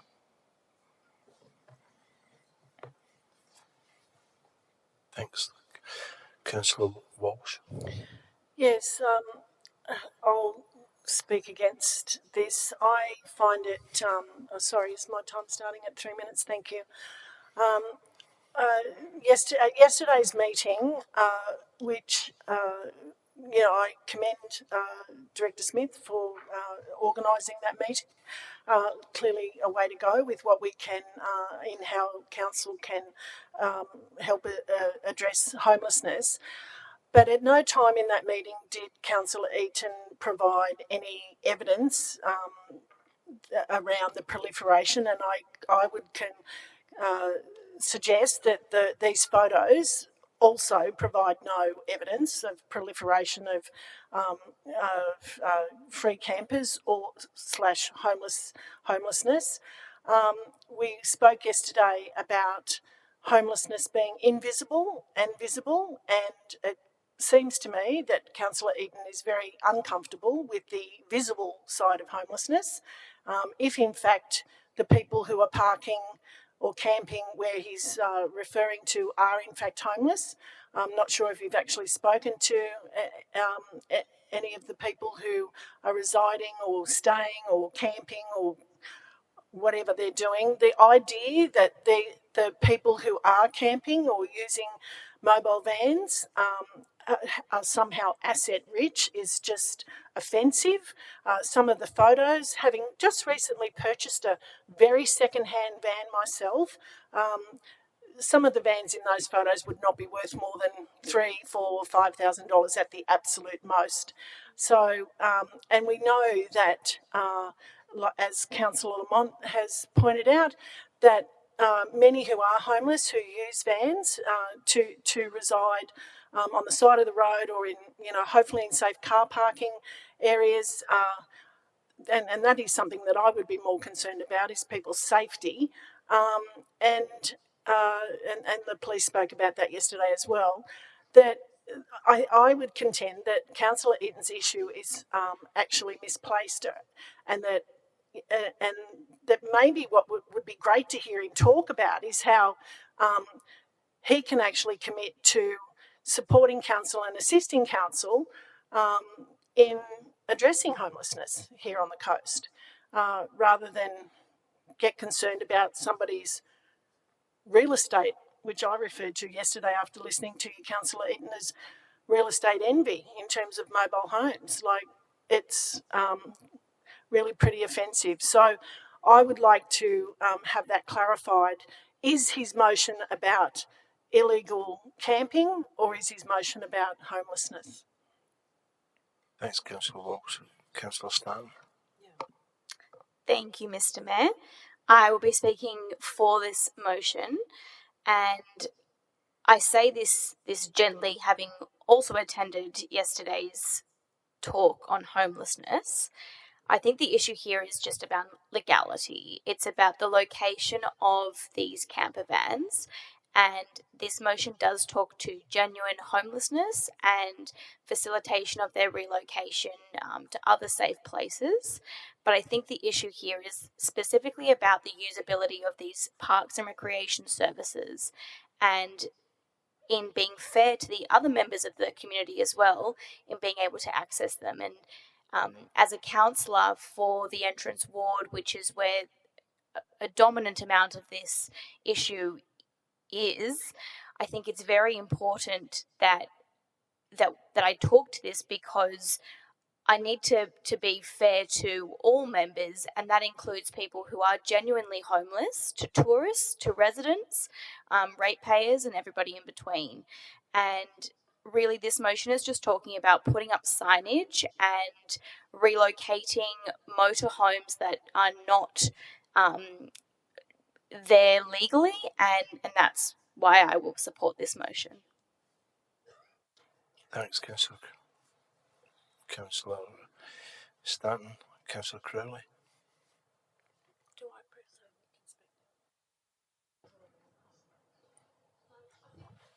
We're losing sight of one or a couple of very pertinent points, and that is, that we cannot move on homeless people. We don't have a method actually at the moment of deciding or getting people to say truthfully whether they are homeless or not.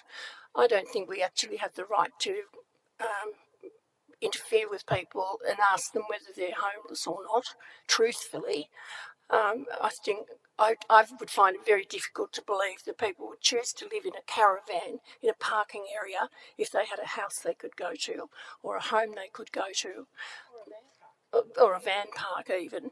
There are many women who are as old as I am, and that's pretty old, who are having to live on their own, who buy a caravan out of the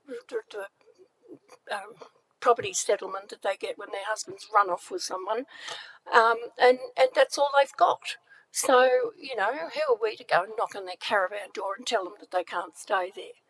They probably stay there because their grandchildren might be nearby, or their children might be nearby, or their doctor might be nearby.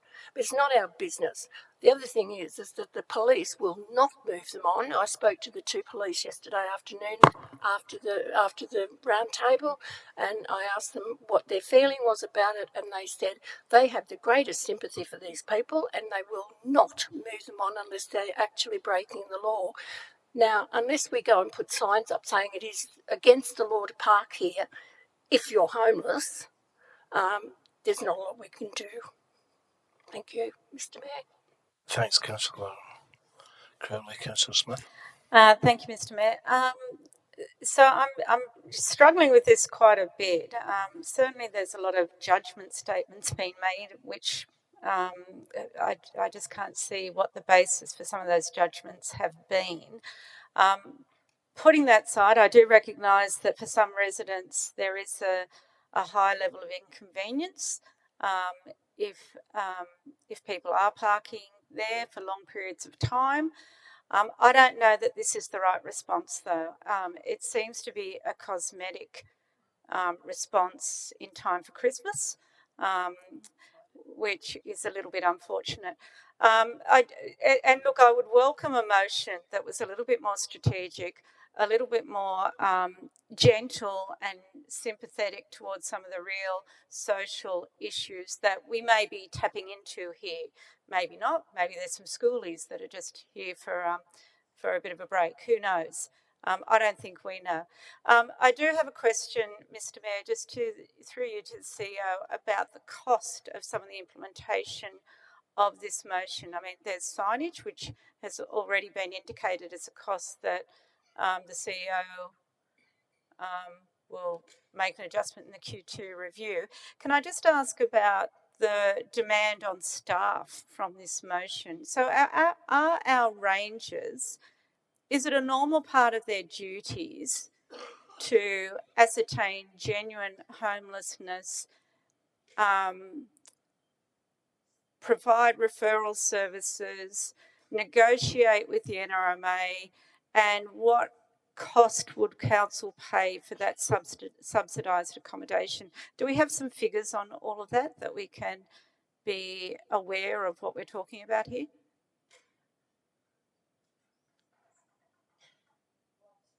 Through you to the CEO or whoever.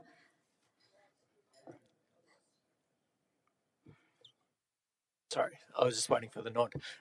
Through you, Mr. Mayor, Councillor Smith. Some of the, yes, we do. I guess I'll answer your questions in order if I can recall them all.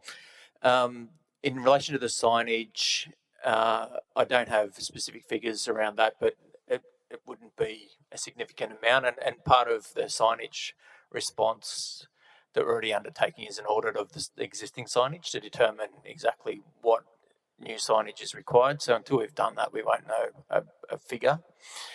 In relation to staff time and the rangers' responsibilities, typically around this time of year,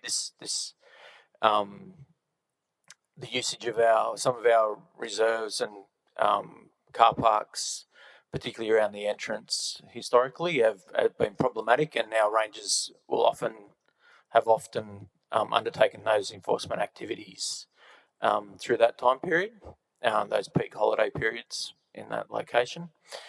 And it's part of their normal duties to enforce those restrictions around our public places. In relation to negotiating with the NRMA, excuse me,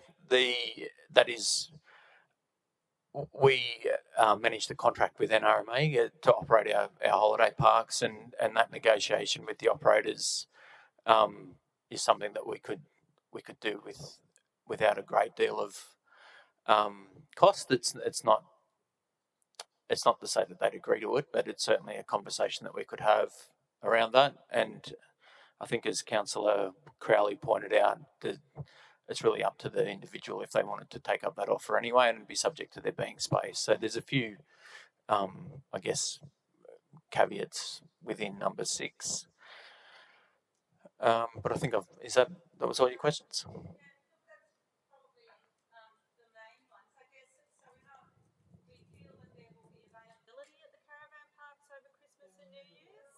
Accommodate these people, and secondly, I mean, it sounds like much of what is in this motion we are already doing, from what you've just said, Mr. Loader. Would that be a reasonable conclusion? Through you, Mr. Mayor. Yeah, that's correct. There are a number of components of this that we are already undertaking. There are some things that we're not, but we are. Sorry. 6. We already do 5 as we come across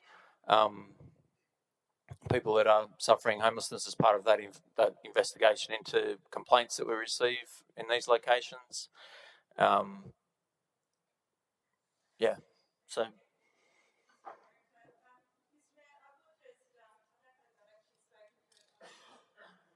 Councillor Walsh, can you put off your microphone, please? As I said, if there was a genuine strategy here to consider how we can improve these circumstances, but it feels like a punitive measure for show, really. And that's my concern. It sounds like staff are already doing some of these things, so this is about, look, I don't know what it's about, but I would love to see a genuine motion come back where council has considered a strategy that looked at a long-term approach to this, that was not, didn't have the tone of punitive and judgment on people that may or may not be doing it tough in our community. So I wish I could support it, but I don't think I can in its current form. Thank you, Mr. Mayor. Thanks, Councillor Smith. Councillor Wright. Thank you, Mr. Mayor. I'd just like to make a few brief comments, and I think, reflecting on some of the comments earlier in the night about councils working together, I think it is good to see all councillors very passionate about this issue. I think Councillor Crowley and Councillor Walsh spoke very well to their experience, which I commend their experience in this area. And I think this is really just one piece of the puzzle. I think what's obviously the community wouldn't be aware is, in our roundtable yesterday with MPs and their staff, I think we came to some clear action items that sort of show how we can potentially get the ball rolling on doing better for the community when it comes to, to Sharon's point, or Councillor Walsh, point about visible and invisible homelessness. I think that's certainly something that council needs to look at.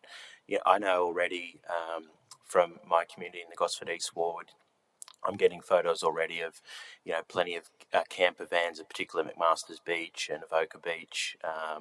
So, it is one part of the issue. I understand people get frustrated with that, but I think to Councillor Smith's point, in the new year, I think we really need to make sure, to Director Smith, that we're following up on those action items that we left with members of Parliament and their staff, and also us internally within Council, to make sure that this isn't forgotten, because it's an issue that we know will continue to increase, and we need to do better on it. Thanks, Councillor Ray. Councillor Neil. Thank you. I have to say I feel that much of this motion is really window dressing rather than a genuine attempt to deal with the problem.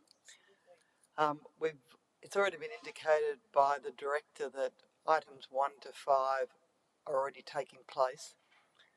In relation to item 6, there is absolutely no possibility that you could book the NRMA caravan park at your mine at any time until now and probably March. I've actually looked recently out of curiosity to see if there's any spots there. There are none.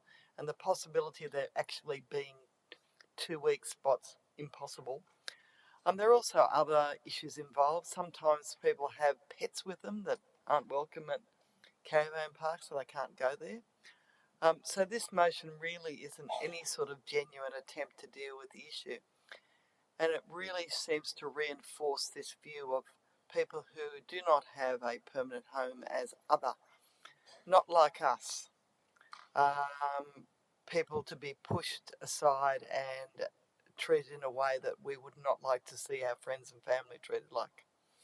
I don't know so much the area where the photographs from Neil Vincent came, but I have actually investigated, or not investigated, but gone and looked around the area near the Lions Park at Woy Woy on the waterfront there. And there are a number of people from time to time who are obviously living there. They're living there for assortment of reasons.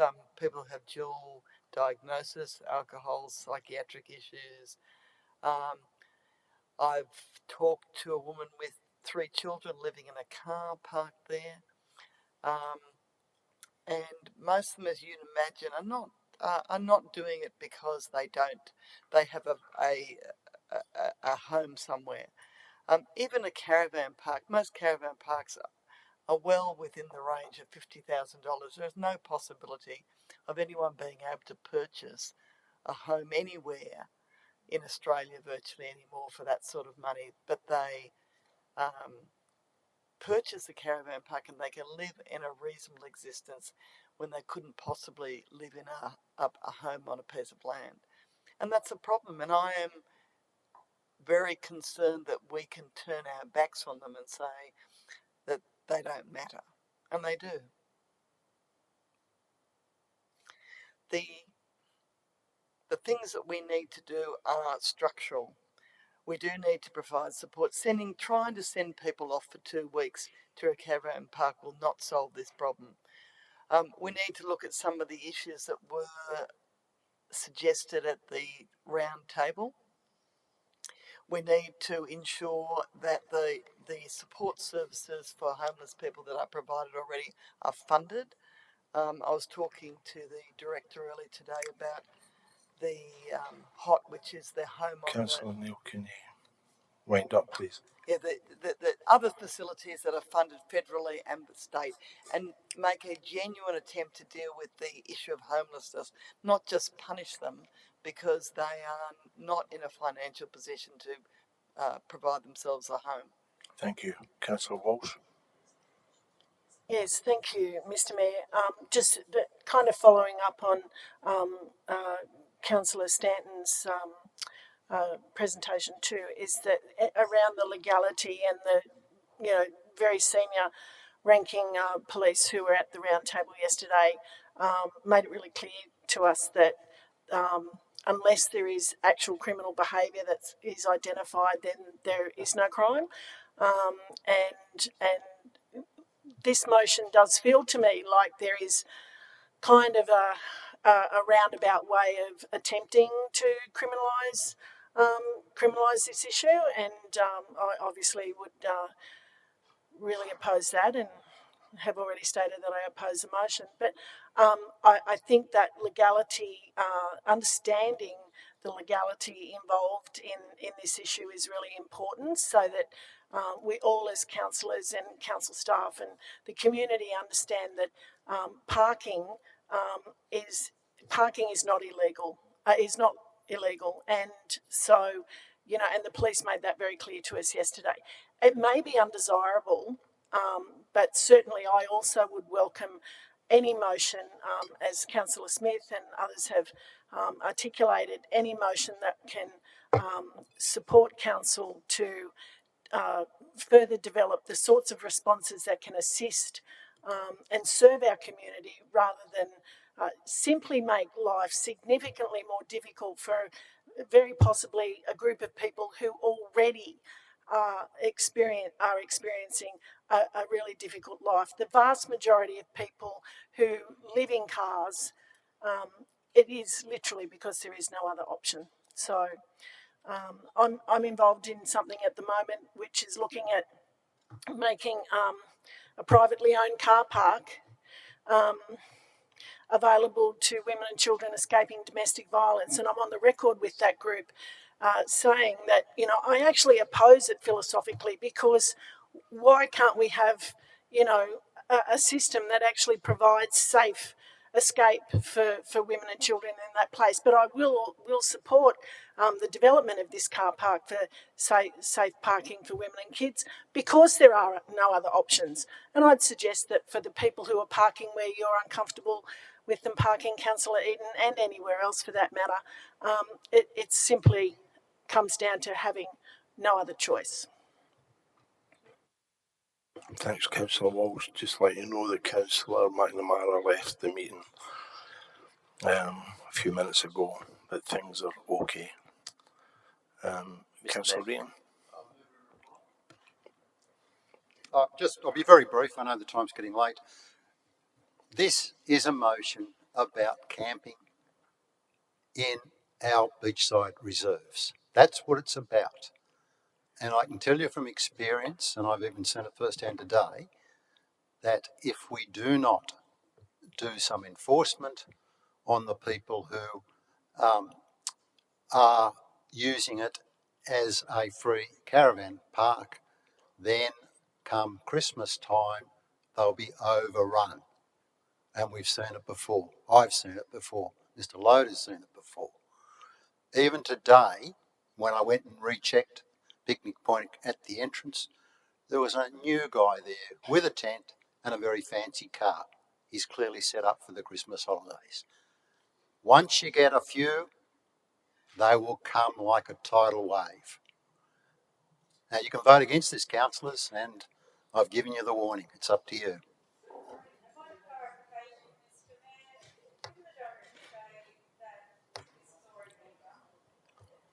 Sorry, I've closed the Councillor debate. Eaton still speaking. I've closed the debate.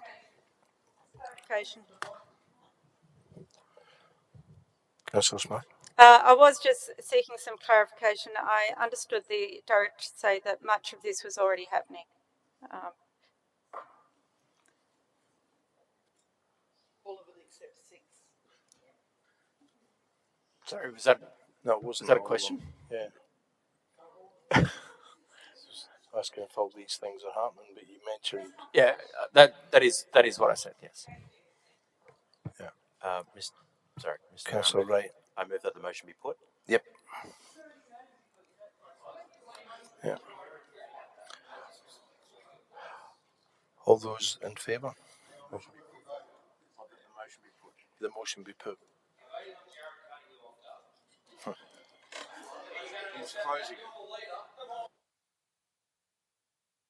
So just close the debate.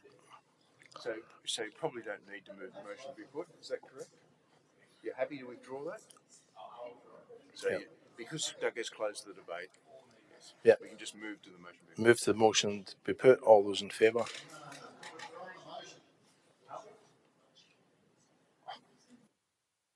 I presumed that Councillor Eaton had concluded speaking, and as he was closing the debate, there is no further debate. And Councillor Wright has withdrawn his motion that the motion be put, and therefore, you're in a position, you have no choice but to vote on the substantive motion. So, all those in favour of the motion? Councillor McKenna, Councillor Moorland, Councillor Daniels, Councillor Eaton, Councillor Stanton, Councillor Wright, Councillor McQuaid. All those against? Councillor McGregor, Councillor Castles. You can't use two. Councillor Crowley, Councillor Walsh, Councillor Neal, Councillor Smith, Councillor Lamont, and that's 7 each. And I'll use my casting vote to support. Not at all. I'll support the motion that I supported before. So, motion's carried. Last item, 5.3, notice of motion, adoption of offshore sand nourishment policy. Councillor Lamont, are you moving? Before we start, can I find out, I will be referring to the Wamburrel seawall because it is part of the material in the motion, below the motion. So, Have we got a seconder? you guys know that that's going to happen.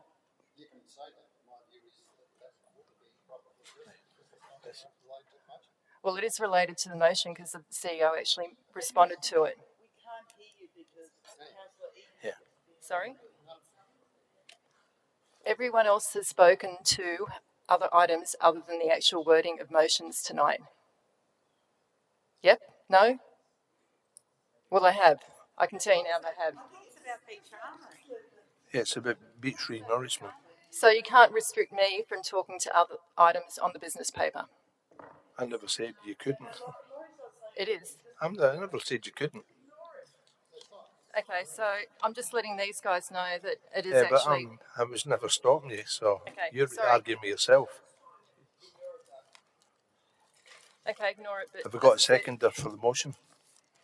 And I just wanted to point something else out. Councillor Smith. Okay.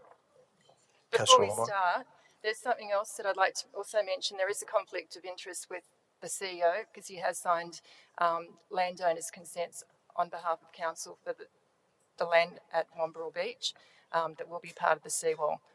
And I think that should be noted in the response as well.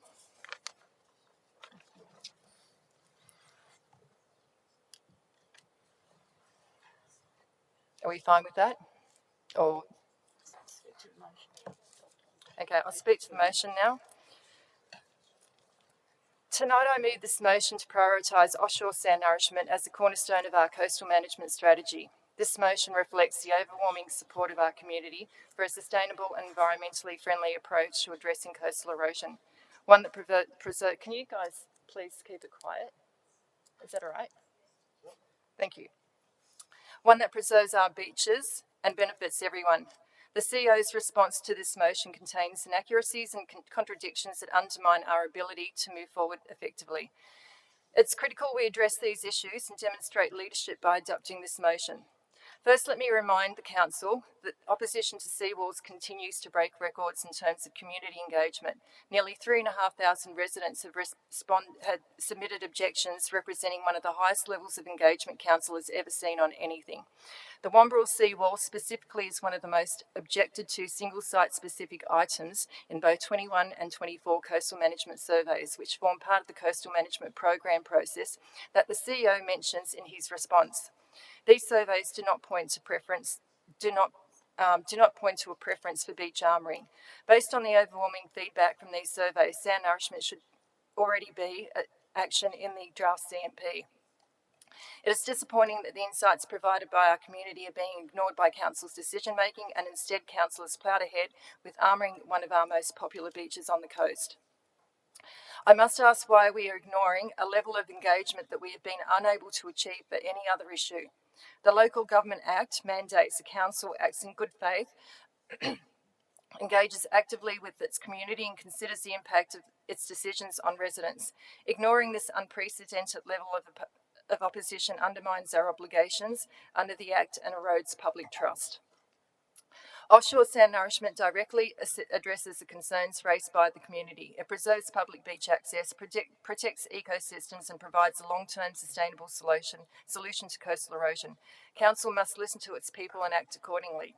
The CEO's response implies that adopting this motion conflicts with Coastal Management Act and the Local Government Act. Let me be clear, this is not true. To suggest otherwise misrepresents the legislative framework guiding our decisions.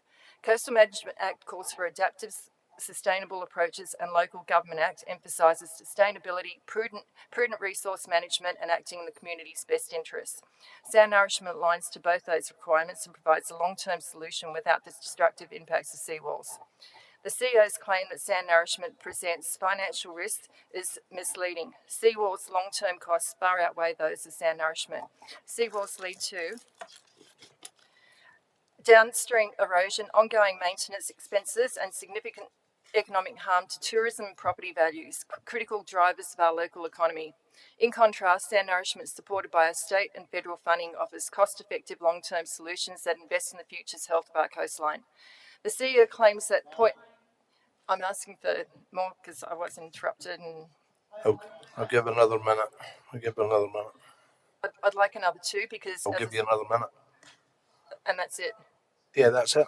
Nobody else get any other minutes, so you get another minute if you want it. Why change it tonight? Why can you let everyone know that we'll change it? Just carry on, your time will be up again.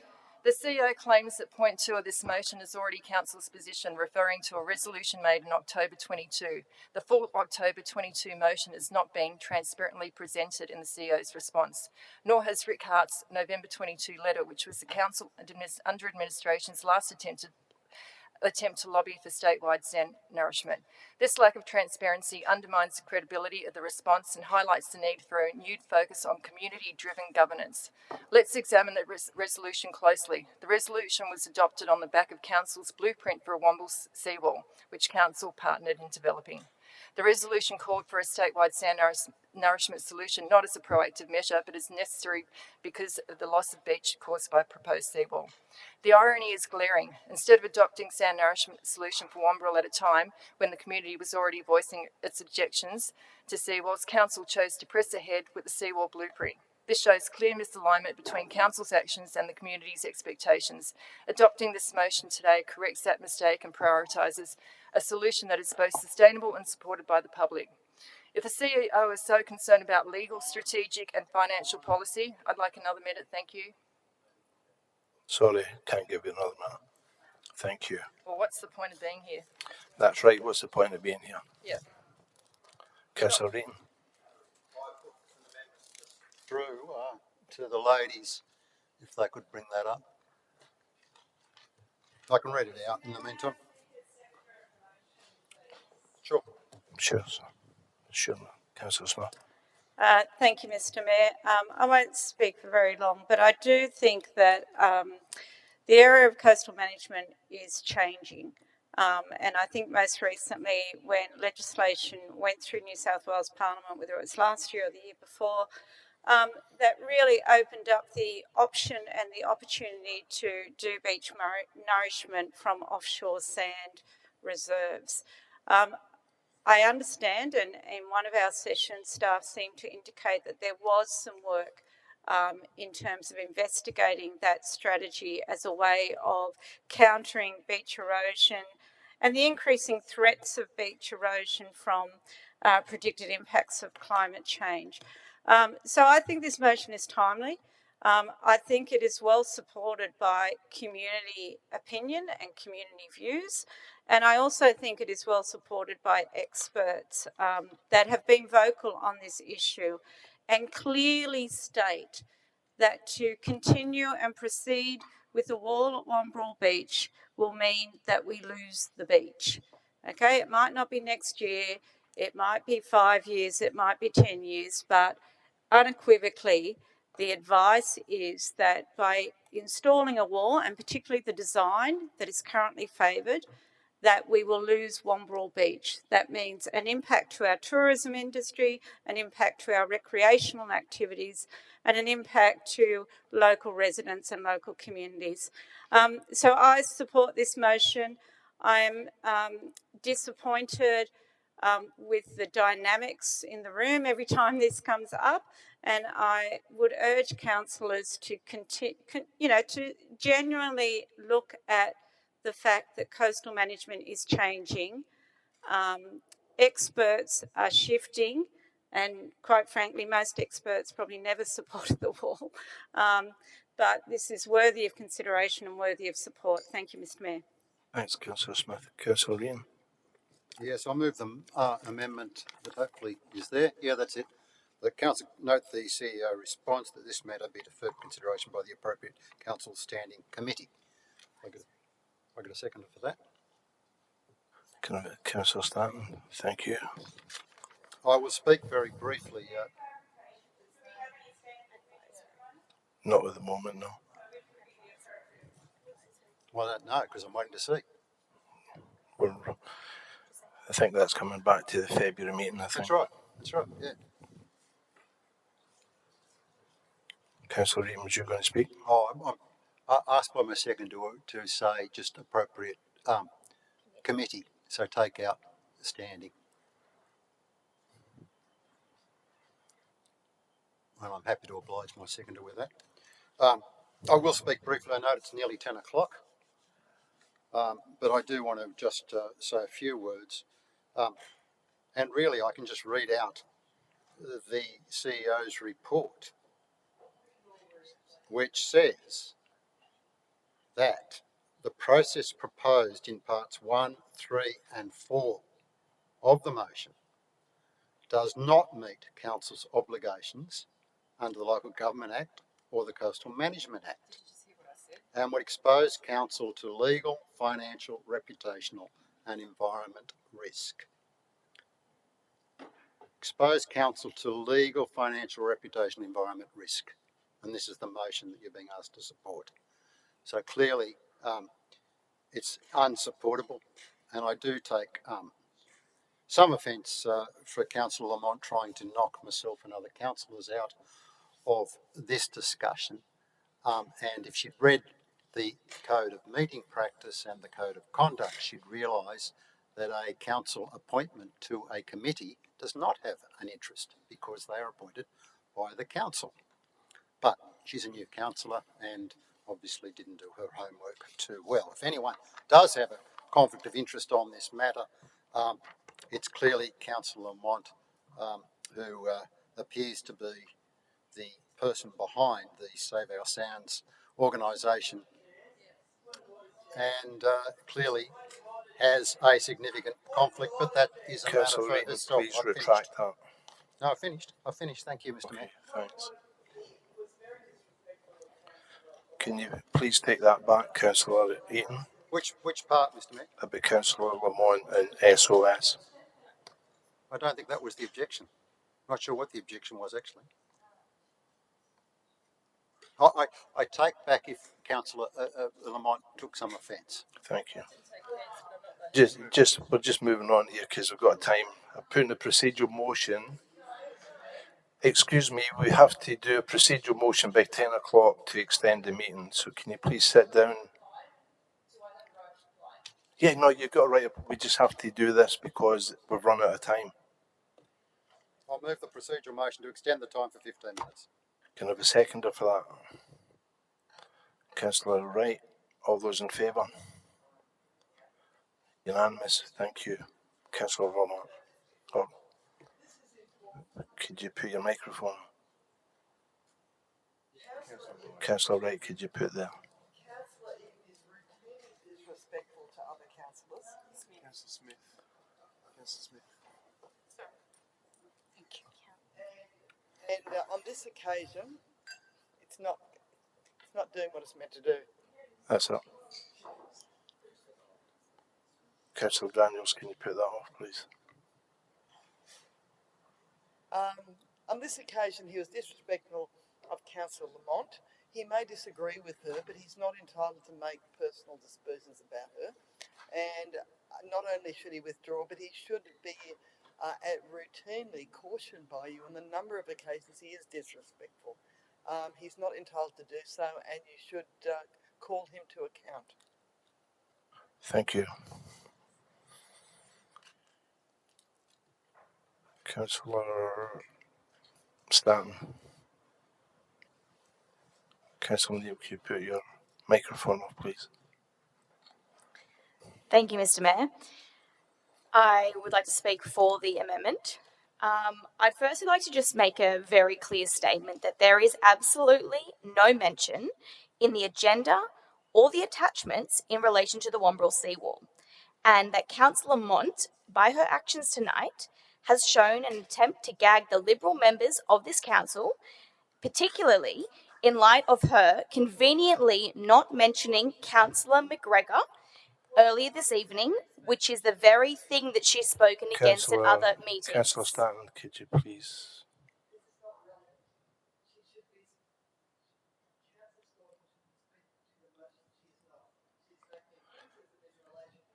Councillor Stanton, can you please speak to the motion, please? Absolutely, but I'd like to clarify, Councillor Neal, that my name is Rachel Stanton, Councillor Stanton, not Staunton. Thank you. Thank you.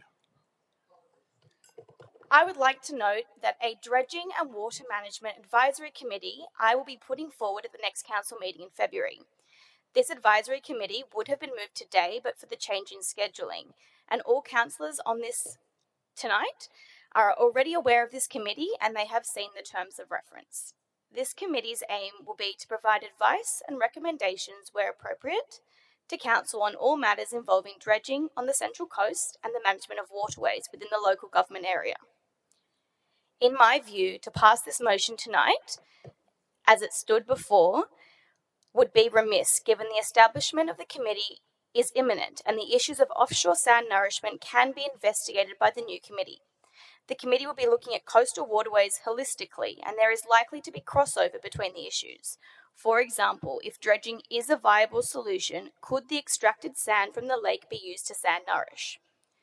The committee will be comprised of a number of councillors, council staff, and interested community members with relevant skills and expertise, and I look forward to working with Councillor Lamont should she join this committee. Thank you. Thank you, Councillor Daniels. Just recognising the time, I'll keep it really short. I just wanted to put on the record that I do support the sand nourishment, but I don't feel I can support this motion given the legal ramifications. So I think putting it through the committees is a more appropriate channel, but I don't want to make it look like we don't support sand nourishment. I just don't think this is the right way to do it. Thanks, Councillor Daniels. Councillor Lamont. If we're also worried about the legal and financial implications, as Doug Eden and the CEO has with his response, can we also ensure that the CEO and council makes it aware of what the true legal, strategic and financial implications of the seawall at Wombrel actually are?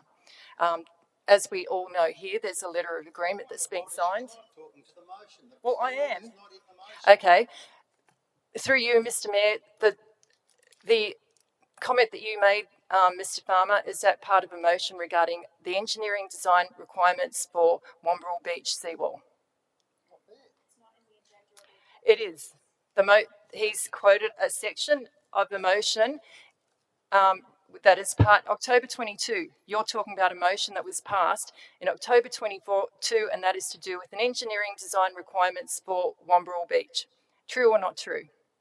And if you don't think it's true, I've actually got a copy of it here. And if you guys want to have a look at it, I have it here. He's put through sections of a motion that was adopted in 2022, October 20. It is in the business paper. Yes, it is. 100% it is. Councillor Eaton, can you just let Councillor Mott speak, and then we'll get the CEO and get this finished. Can I get a comment from Dave Farmer? The CEO is checking this to Mr. Loader. Well, I need a comment on that October 22 motion. What was it actually all about? You've only actually included one last section without the number or anything, and I think everyone here knows there's a lot more to it than just that little section. Through you, Mr. Mayor, I actually don't have the full resolution in front of me. All I have is the information that's on the business paper, which is the point that's relevant to item 2 of the notice of motion, which is in relation to lobbying the government to undertake to investigate further sand nourishment. So that was the bit of that resolution that was provided as being relevant to this notice of motion. That was done on the back of a motion to adopt engineering design requirements for Wombrel Beach. True or not? I've got it here if you want to have a look at it. I do have it here. Here's the motion, the whole motion. That is actually number 9 of the motion. As I said, I don't have the full motion in front of me, and I wasn't involved in that that decision. The CEO was, but would you like to see? Do you want me to answer? Or the information that we've provided is in response to item 2, which is around lobbying for the government to investigate further sand nourishment, and that's the relevant section. Now, if the matter is now, I guess that's the information that we've provided. It's part. Councillor Eden saying that I can't talk about Wombrel seawall when that motion was about Wombrel seawall. It was part 9 of the motion. And as I said, I've got it here if you want to have a look at it.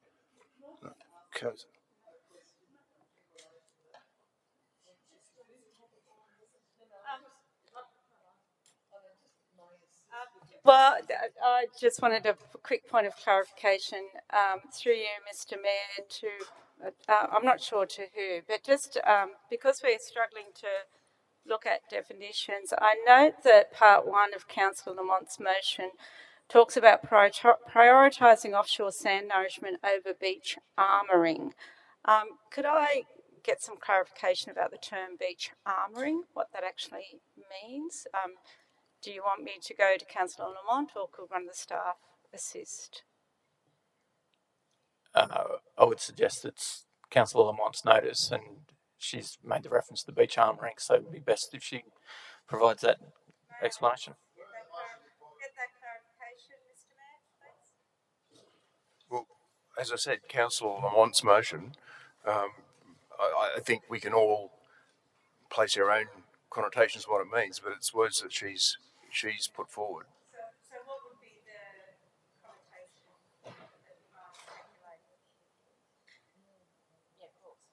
You're asking the wrong person. You should be asking the author of the motion. to Councillor Lamont, if that's okay?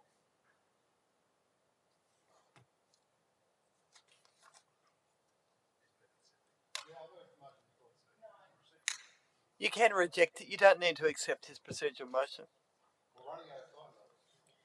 It's not a complicated question, Mr. Mayor. If we could just get some clarification, that would be great.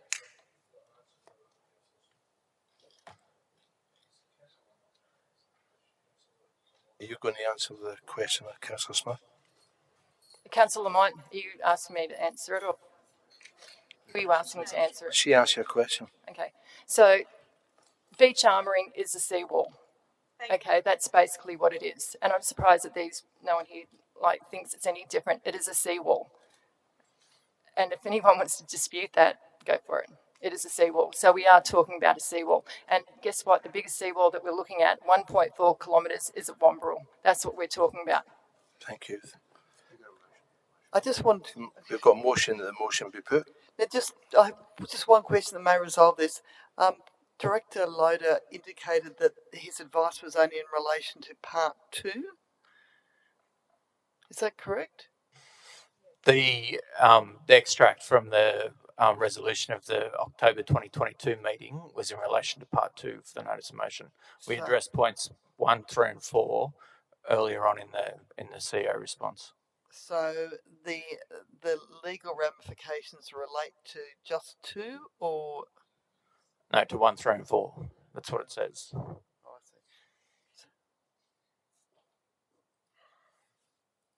So Councillor Eaton put the motion be put, the amendment be put. All those in favour of the amendment for Councillor Eaton? Which amendment? Oh, sorry. It's a question be put. Yeah, the question be put.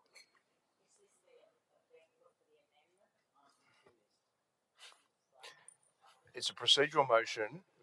When you move a procedural motion and you've got an amendment on foot, the procedural motion is the question be put, not the motion, because we're actually going to put the amendment. But the first point we now are moving to is putting that we put the amendment, which is, yes, we cease debate. If that's unsuccessful, debate continues. If it's successful, we go straight to putting the amendment. If the amendment fails, we go back to the substantive motion. If the amendment gets up, the amendment becomes the motion. Okay, so we understand?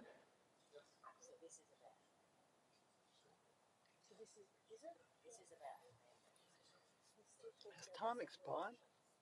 Those in favour of putting the amendment?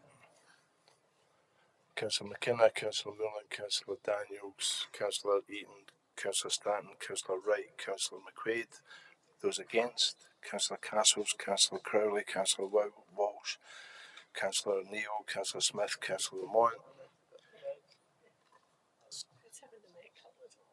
That's 7-6. No. The amendment becomes the motion? Yeah, the amendment becomes a motion. All those in favour of the amendment? Councillor McKenna, Councillor Millen, Councillor Daniels, Councillor Eaton, Councillor Stanton, Councillor Wright, Councillor McQuaid. All those against? Councillor Castles, Councillor Crowley, Councillor Walsh, Councillor Neal, Councillor Smith, Councillor Lamont. I call that carried 7-6. And I close the meeting. Now declare the meeting closed at 10:13.